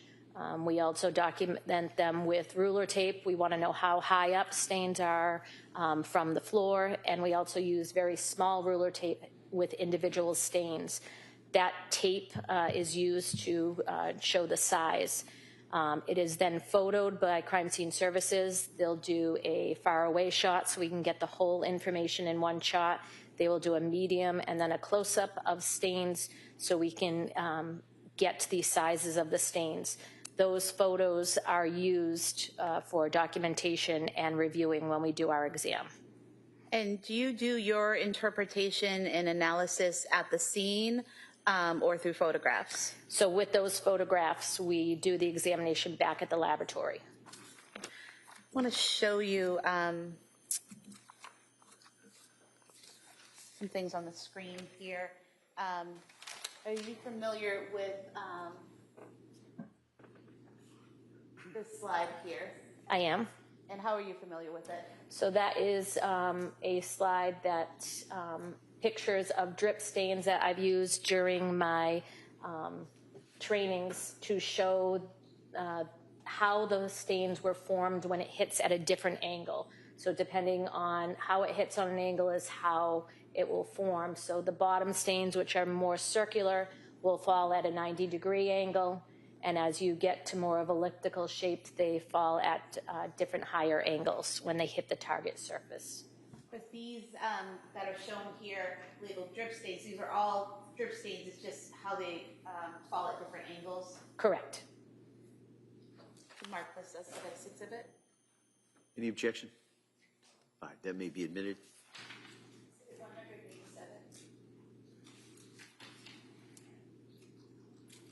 I'm showing you this next slide. Are you familiar with this slide? I am. And how are you familiar with that? So this is pictures of spatter stains. So this is blood that is in flight. Some force acted on the blood to cause it to fly. And you can see the elliptical shapes that it has created. And when you say elliptical, you're talking about kind of the oval shape. I'm talking about the oval shape, and as also how I described the tail. Some of them are evident on the bottom side of those elliptical shapes, showing the direction when they hit the target they were moving. So where the tail, so looking at this slide here, this small middle photo at the top, where the tail seems to be at the bottom. What does that tell you about the direction of that stain?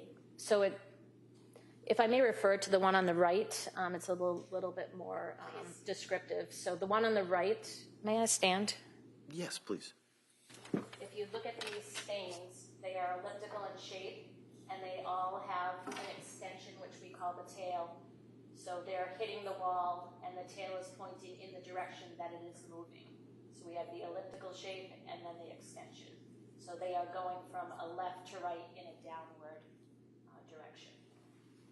I could have this marked as the next exhibit. All right, that may be admitted. 188. Thank you.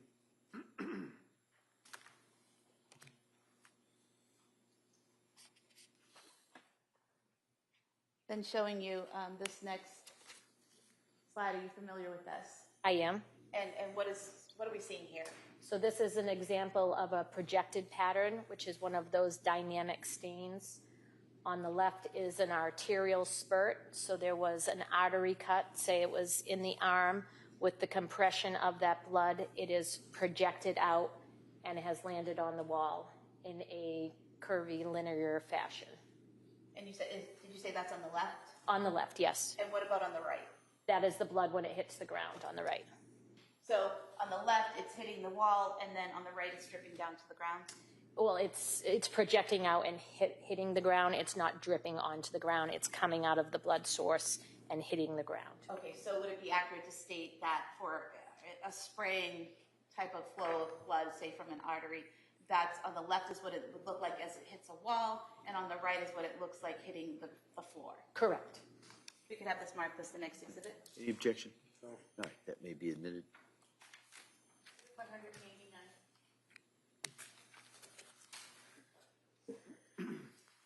Now, were you asked to do blood stain pattern analysis on this case? I was.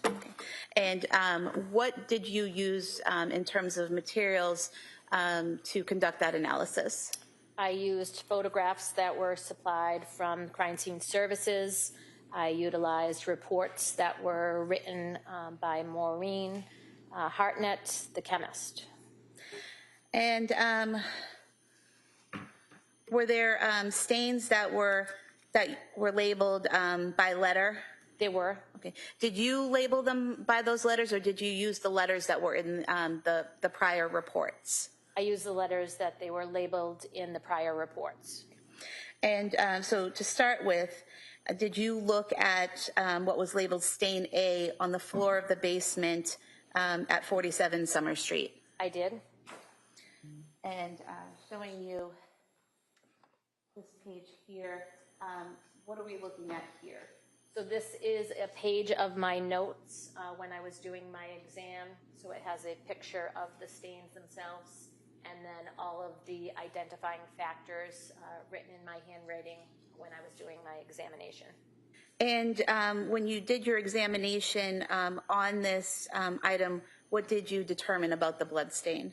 So that is a red-brown stain on the carpet in the basement. It was deemed a saturation stain with transfer stain surrounding it. So you have the center stain that's darker red. That is the saturation stain. And then surrounding it there is lighter red-brown staining that was a transfer from that saturation stain across the carpet. And you're not able to say how that transfer happened, correct? I am not. But basically, looking here, this larger area in the middle of the bottom photo, that's the original saturation stain where it's soaked into the carpet? Yes. And then at some point, something touched this saturation stain and then touched to the side of it? If I may. You may, Please. sure. So this is the saturation stain in the center, and then surrounding it is the lighter red-brown. That is the transfer as something moved across the actual saturation stain. And what about the mark to the left there? I think that's just another portion of the saturation stain. Okay. Move to submit this as the next All exhibit. right, that may be admitted. 190.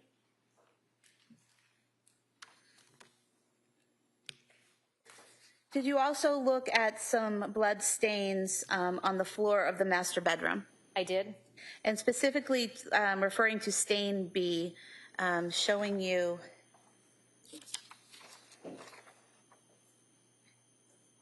what's been marked SJC. SJC, are those your initials? They are. E12. These are also from your notes, is that correct? They are. And is this from the master bedroom floor between the mirror and the bed? It is. Okay. And what did you learn from your analysis of this item? So from my analysis in looking at the stains, there's a couple of different things going on here. So they're the round circular stains, which are on the outside, are drip stains. So that is blood coming from a bloodletting event and going to the ground just due to gravity. The stains that are overlapping are considered a drip pattern.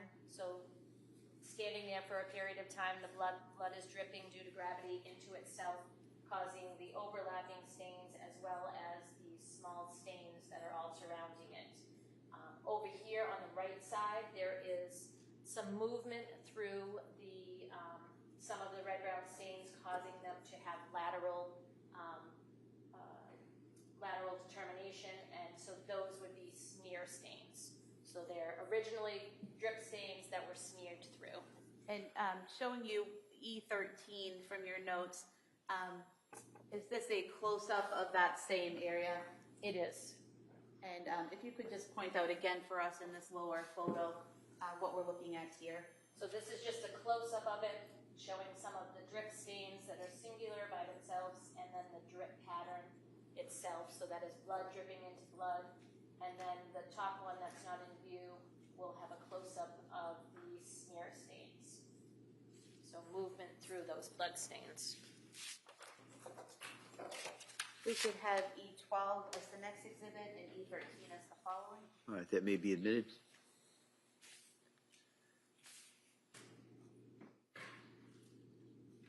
Exhibits 191 and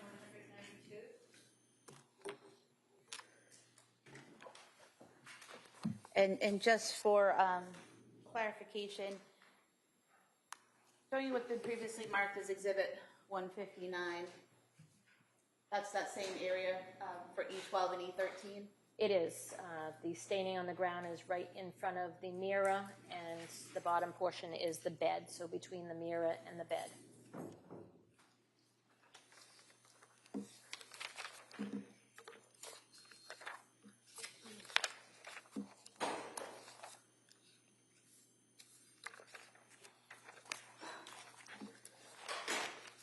Now showing you what's been marked previously as Exhibit 161. Is that the mirror we were just discussing?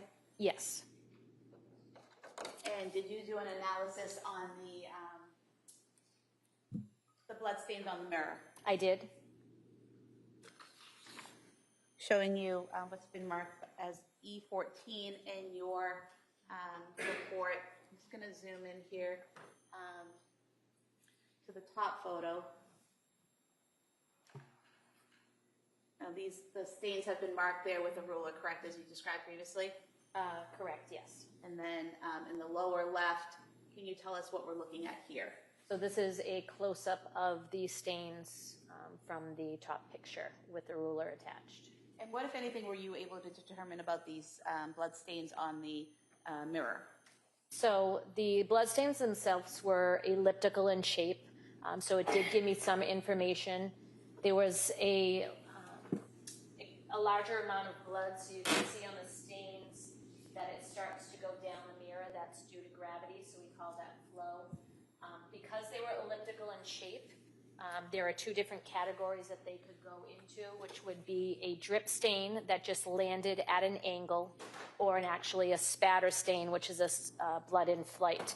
Because I couldn't tell the difference, but I did limit it down to either a drip stain that fell at an angle or a spatter stain that was forced onto that mirror. So I couldn't come to a definite conclusion, so I brought it down to either a drip stain or a spatter stain. So would it be accurate to say it could either be from someone being near the mirror bleeding and blood dropping on it, or someone with blood, or an instrument or something with blood on it moving and spattering the blood on it? Correct, either of those motions. We could have E14 as the next exhibit. All right, that may be admitted. 193.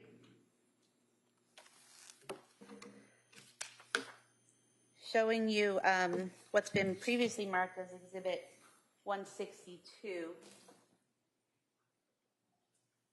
With the bedroom windowsill. Correct. And showing you a close-up at 163. Did you examine this blood stain? I did, identified as stain D. And what did you determine based on your training experience about this blood stain? This blood stain didn't give us too much information. It was irregular in shape, so I couldn't tell exactly what it came from, but I did classify it as a transfer stain.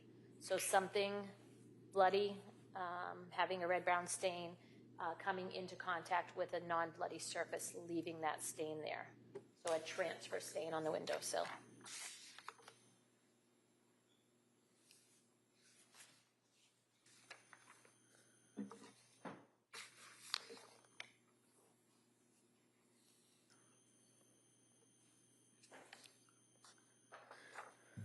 Did you also examine the nightstand in that same bedroom? I did. Showing you what's been marked Exhibit 164. Is this the area that you examined? I examined the whole area, so a picture that shows the whole knife and then the area surrounding it.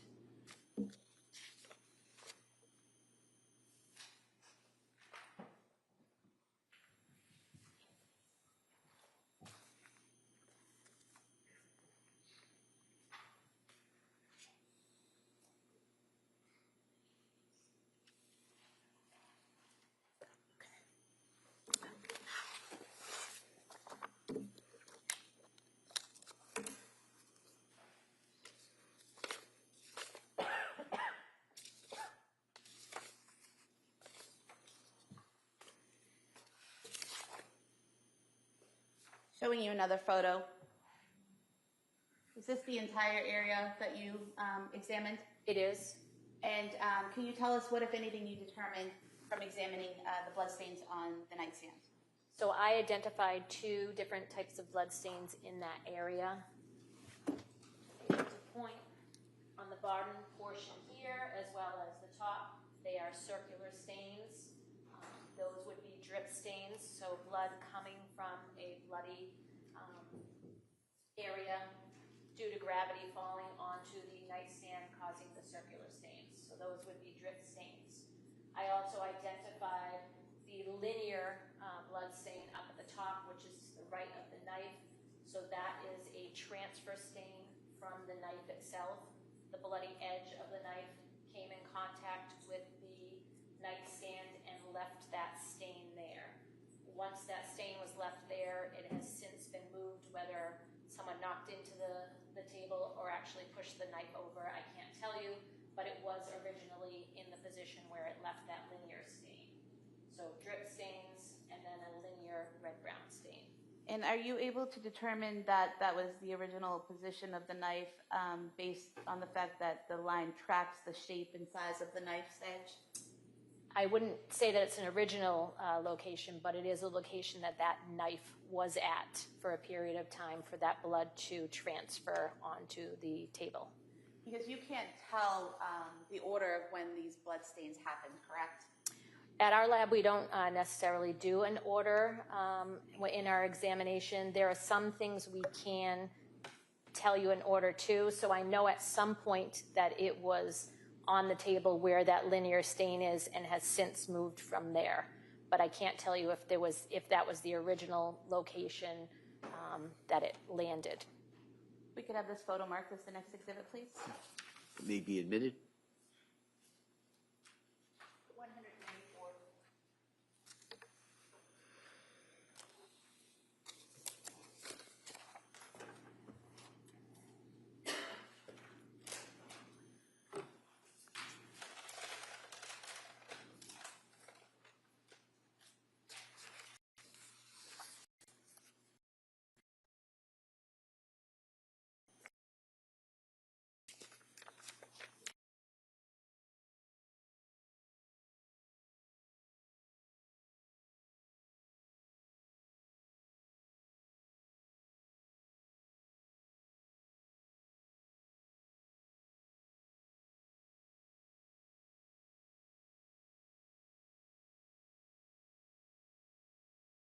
And what, if anything, were you able to, what are you able to tell us about this stain based on your training and experience? There's not much information that I can tell you from that stain. It's a diluted red-brown stain. It's irregular in shape, so I just classified it as a red-brown stain. So that's an example of what you had told us previously in your testimony, that sometimes you just don't know? Correct. The pictures were sufficient to see areas of the stain. There's just not a lot of information in the stain itself to determine what it is. We could have E17 marked as the next exhibit. Sure. That may be admitted.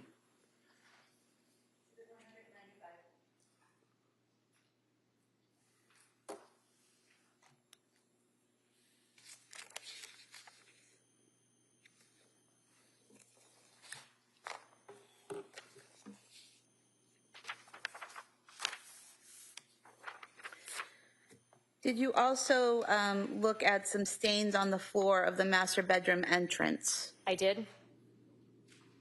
Showing you a photograph here. Do you recognize what you see here? I do. And what is that? So those are red-brown stains at the doorway to the entrance of the bedroom. And at some point in time, we'll strike that. What, if anything, can you tell us about these blood stains?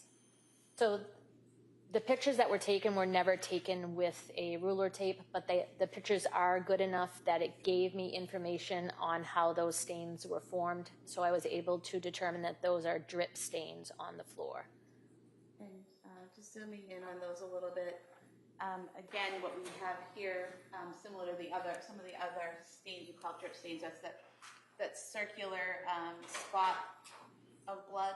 Yes, circular stain where gravity took a hold of some sort of blood and brought it to the floor, causing those circular stains. And as you described earlier, is that consistent with the blood falling at a 90-degree angle? Correct. So straight down? Correct. If we could have this photo marked as the next exhibit. That may be admitted.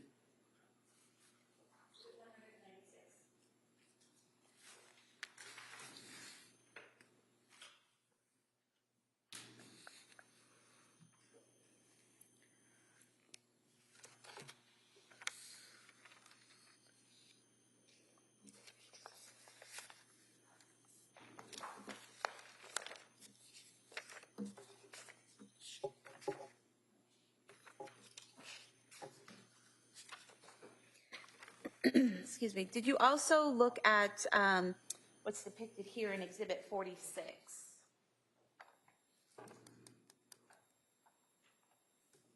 I did. And looking at what you've marked in your notes as E21, are these 3 photos of that same area? They are. Okay. What can you tell us about what you observed when you looked at these blood stains? So these stains were further up on the side of the bed from the area that was between the bed and the mirror. Similar to the stains that were between the bed and the mirror are stains up here which are circular in nature. So they're drip stains, and then an area where the drip stains fell into each other, causing another drip pattern. So this is a drip pattern with singular drip stains in an area between the bed. And showing you another photograph, does this depict that same area but also going over towards to the right of the nightstand? It does. So this is the area on the left side of the bed. Down below it is the area that was between the bed and the mirror, and the window is up over here. So you can see the singular drip stains, you can see the drip pattern where blood is dripping into blood, and then all of the smaller stains are the satellite stains that occur when the blood is hitting and causing it to fly. Are you able to look at the stains here and the drip pattern and tell whether there was any movement or in what direction the movement was? We can't tell what type of movement there was because they're circular stains. The only thing we can say about this is for a drip pattern to be formed, there has to be a stationary blood source. So you have to, say it was your finger, you would have to stand there for a while and allow the blood to drip out into each other, causing that drip pattern. So we know, or I've deemed that there was a period of time that the blood source was in a stationary position, causing that drip pattern. And the amount of time that it would take for that amount of blood to pool, would that be dependent on the wound and how it was bleeding at the time? Correct. And you can't tell that from the photograph, correct? I cannot. We could have this photograph marked as the next exhibit. That may be admitted. 197.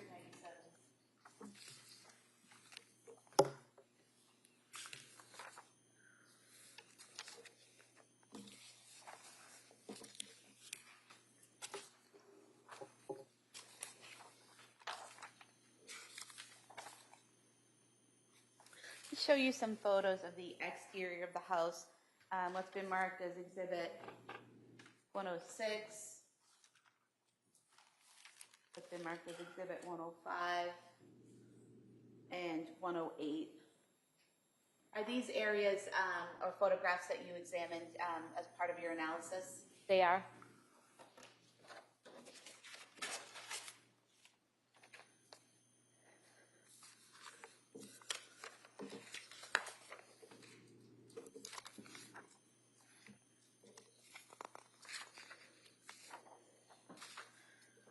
Showing you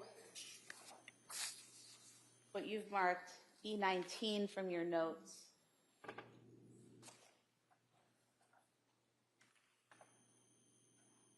What can you tell us about the patterns we're seeing here on the shingles on the exterior of the home?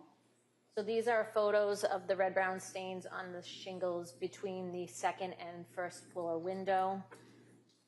A far away view up in the top left, and then closer pictures blown up to show the red-brown stains. There were two areas, and then there was some excess of blood. You can actually see it dripping down. I'm going to object to the concept of blood because we all know that that was never tested. It actually was tested. All right. Can I see over here?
All right, tree sprague. Thank you.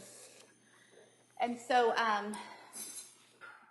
we, in the upper left-hand corner here, we have the upper window and the lower window, correct? Correct. All right, and I'm going to zoom in here on this upper right-hand photo. What are we seeing here? So those are areas of red-brown staining on the shingles between the second floor window and the first floor window. And what, if anything, can you tell us about this red-brown staining on the shingles underneath that open window, based on your training experience? So those two areas, which were to the left and the right below the window, were identified as transfer stains. So a bloody object coming in contact with a surface, leaving the blood stain there. So that would have to be an actual, something with blood on it touching that shingle, those shingles. Correct. And showing you below that, the small photo to the right, what is depicted there? So this is an area of the transfer stain where there was an accumulation of blood that was coming off as a droplet off the bottom of the shingle. And showing you E20 from your notes, perhaps a little bit clearer here. The top right photo is that same area of red-brown staining that you saw under in the photos underneath the open window. It is. So the one on... Get up and point it out with the court permission. Sure. So the window is up above. So to the right, looking at the window, is an area of the red-brown staining. To the left is the other area of red-brown staining. That left one had the accumulation of blood that was a droplet coming off the shingle. And the two photos at the bottom there? Those were a blow-up of the right-hand side red-brown stain. As you can see my arrows, they're pointing to the picture above, just showing a close-up of the stains. We could mark E19 as the next exhibit and then E20. All right. Any objection? No. All right, that may be admitted. Or they may be admitted.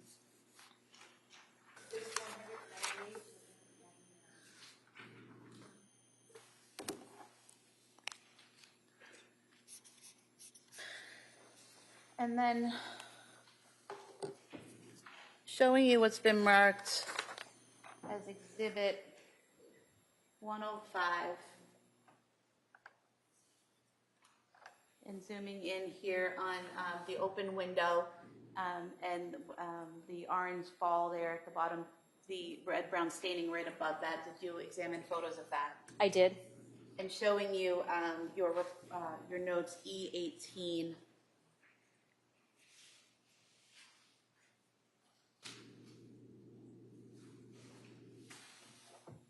Is that a close-up of that red-brown staining on the open windowsill? It is. And what, if anything, can you tell us, based on your training experience, about this area? So similar to the stain that was on the inside of the window on the windowsill, this stain on the outside didn't give me enough information to say the size or shape. So the only thing I could come to the conclusion was that it was a transfer stain. So some sort of bloody object coming in contact with a surface causing the transfer of that blood. And are you able to tell the direction of that blood or how it was applied or anything like that? There's not enough information in that stain to give that conclusion. So basically all you can tell us is that something with blood on it touched that windowsill and left blood. Something with a red-brown stain on it touched that windowsill and left a red-brown stain. Correct. We could have E18 marked as the next exhibit. All right, that may be admitted.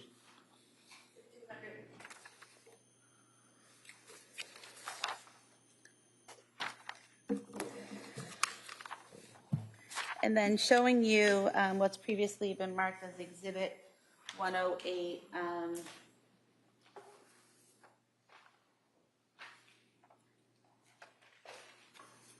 The top of the first floor windowsill. Did you examine those red-brown stains? I did not.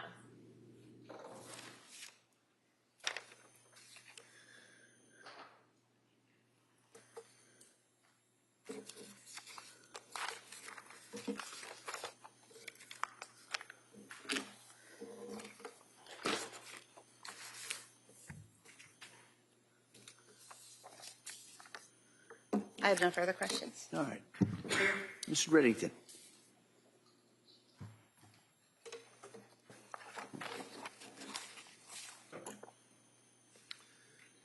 Good afternoon. Good afternoon, sir. Just a couple of questions. You are, is it correct, you're a trained scientist? Is that what you're referred to, or? I'm classified as a forensic scientist at the supervisory level. Okay. And Maureen Hartnett would be classified as what? She's a forensic scientist as well. The step below me, forensic scientist 2. Okay. And is she the one that does testing on objects or items or substances to see if they're a particular, for example, blood?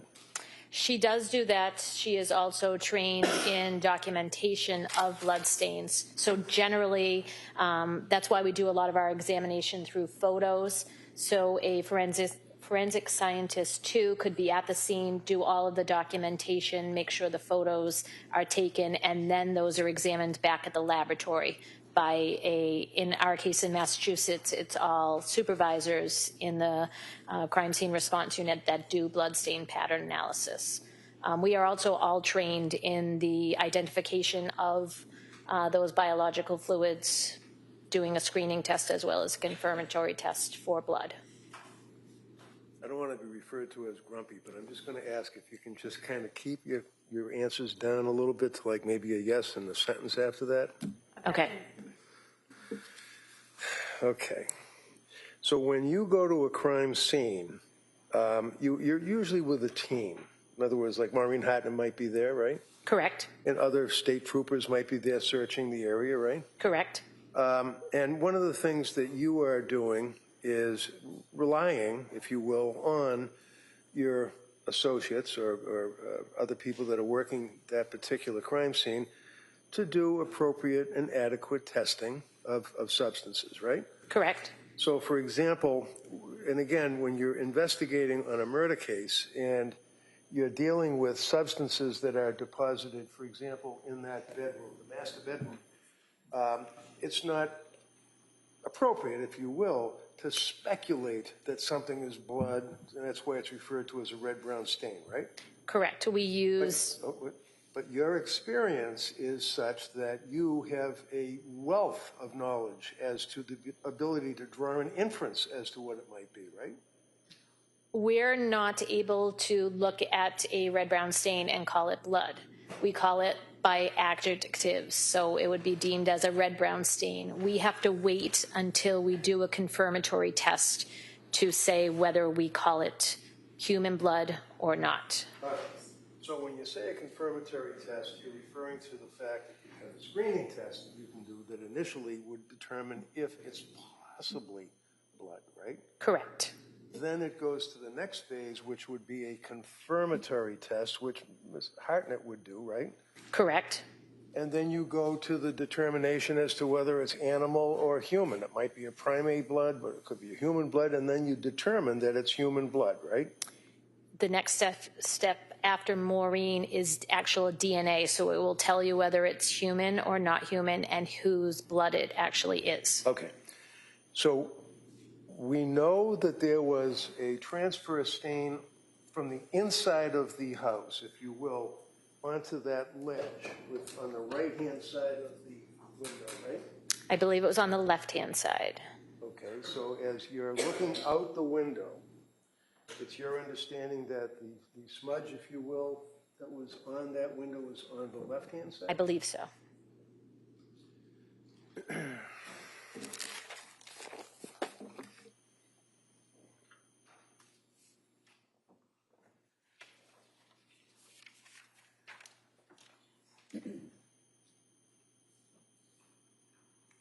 Looking at Exhibit 106. That shows this first floor window, right? Correct. And then farther up, it shows the second floor window, right? Correct.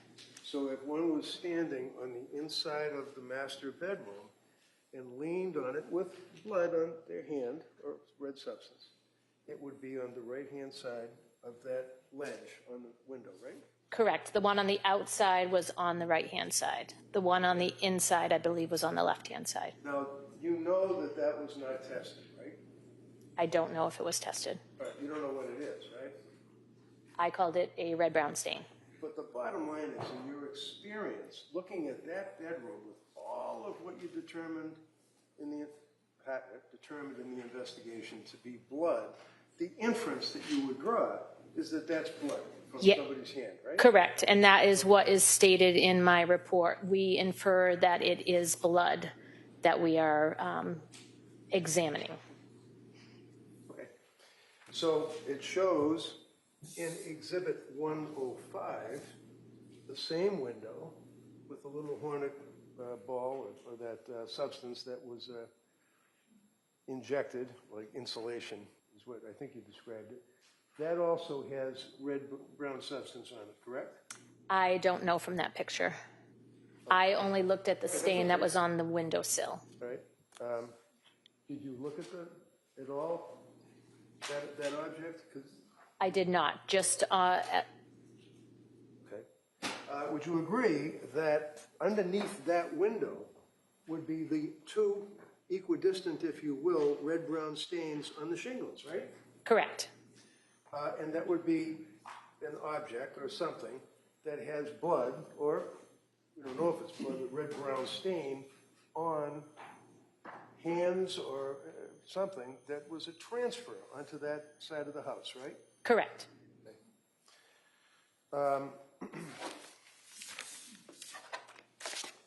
Other areas of the bedroom, for example, counsel showed you the door coming into the bedroom and there were two drop marks of the red-brown stains.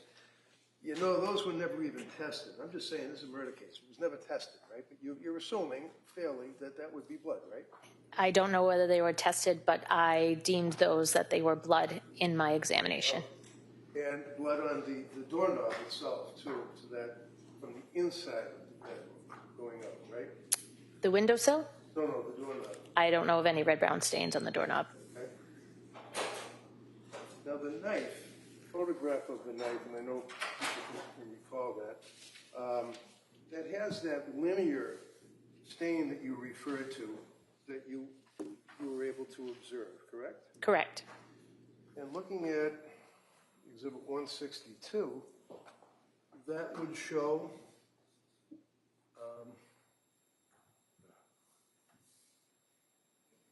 the left side that you were referring to as to the red marks or the blood, if you will, on the window, right? Correct. That was the left side interior of the window that I examined. I stand corrected when I say, I was talking about the other side, but it's in both. It's on the right hand and the other side. Right? Correct.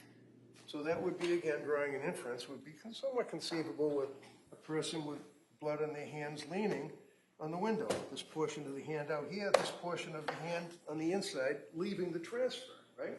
A hand or some sort of bloody object, yes. Right. And the knife also has the transfer that you can see. Now, is that coagulated blood, In which area? But with a knife. I mean, you see that linear line? It almost looks like the knife was put down with blood on it, and then it coagulated, or it got sticky, I guess, and then it was moved again. Is that So I wouldn't call it coagulation, so if you're referring to these Yes, areas right the linear here, line, yep. those were red-brown circular stains that were actually on top of the linear. I could not determine what they came from, so I did not give them any sort of bloodstain pattern terminology. But they were on top of the linear line. All right, and you would agree with me that one of the inferences that would possibly be drawn is that something banged into it or moved it, one or the other. Yes, correct, to get that original linear line and then for the knife to be in a different position. Now, the photograph in Exhibit 45 is the mirror. Correct. And then you were referring to the drip marks on the mirror, right? I'm having trouble here again, but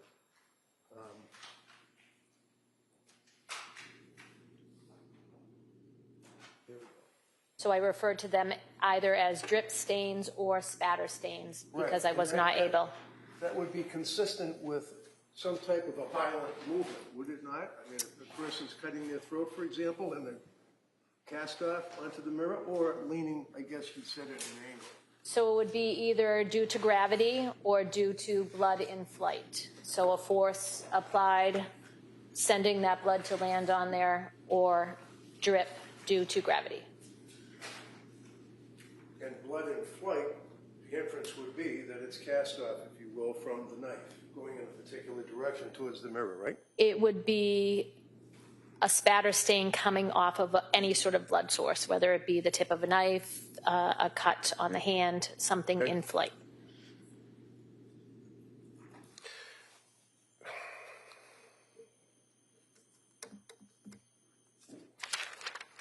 Go ahead, Your Honor, thank you. Redirect. Thank you. So you were asked about the documentation and collection of samples of red-brown stains at a scene, and that there is an initial test done at the scene, typically to determine if it might be blood, correct? Correct. And what kind of test is that? We do a screening test called the Kastle-Meyer test. So it identifies possible blood. It does not identify whether it's human or animal, though. And when that test is positive, but you have a limited sample, you sometimes skip the confirmatory step and send it right to DNA for testing. Correct. If it's a limited sample, so a smaller stain, like something like a spatter stain, we may not do the in-between step, which is our confirmatory test, because we don't want to use up any portion that we've collected. So we would go right to DNA for that testing if it's a smaller sample. And then the DNA testing can tell you if that red-brown stain is from a human and potentially which human it's from. Yeah, we identify who it is from. We don't identify as human because we only do a human DNA test. And defense counsel asked you about the red-brown stains on the windowsill, the one on the exterior and the interior, and asked if it could be from someone leaning out the window, correct? Correct. Could it also be from someone hanging out the window, holding on to in those spots? Correct. Nothing further? Wouldn't there be drops? If somebody was bleeding significantly from cuts on their wrist to the extent that one of the marks on the shingle you said had a drip on it, right? So depending on the amount of blood where that contact is coming into place is what is deposited. So if somebody was going to climb out the window and hang on the ledge and then do a Spider-Man and go down the side of the shingles, they would leave a smear going all the way down on the shingles, wouldn't they? If they came in contact the entire way down, yes, there would be a transfer all the way down. Anything further? No. All right, thank you, ma'am. You may step down. Thank you. And counsel, could I just talk to you? Second, sidebar.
Jury, rather than start another witness and break it up, I'm going to excuse you till tomorrow, all right? I don't think we'd finish with this next witness anyway. So I'm going to excuse you. Now, tomorrow's schedule, we are not going to be sitting in the afternoon, all right? I can tell you that. So I'm going to ask you to be here at 9 o'clock. Remember, I'm going to ask you those same questions. Same instructions. Don't talk about this. Don't do any research. Don't watch anything. Don't listen to anything about this. I appreciate all the work you've done so far. I appreciate all your time. And so I'm going to ask you to follow those and continue to follow those instructions. And I'll see you tomorrow morning, and we'll get right back to the case. Okay? Court, all rise. Good. Please close the notebooks. Place them on the chairs.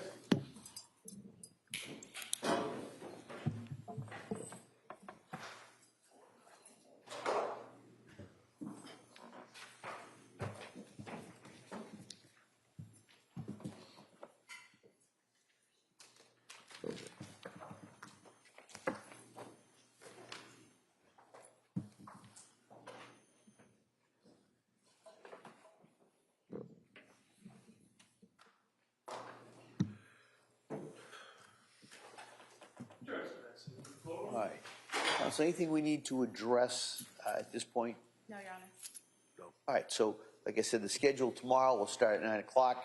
We'll go until 1 o'clock, and then we will not sit tomorrow afternoon. So with that, everybody has a nice evening. We'll see everybody tomorrow. Thank you. What stands at recess?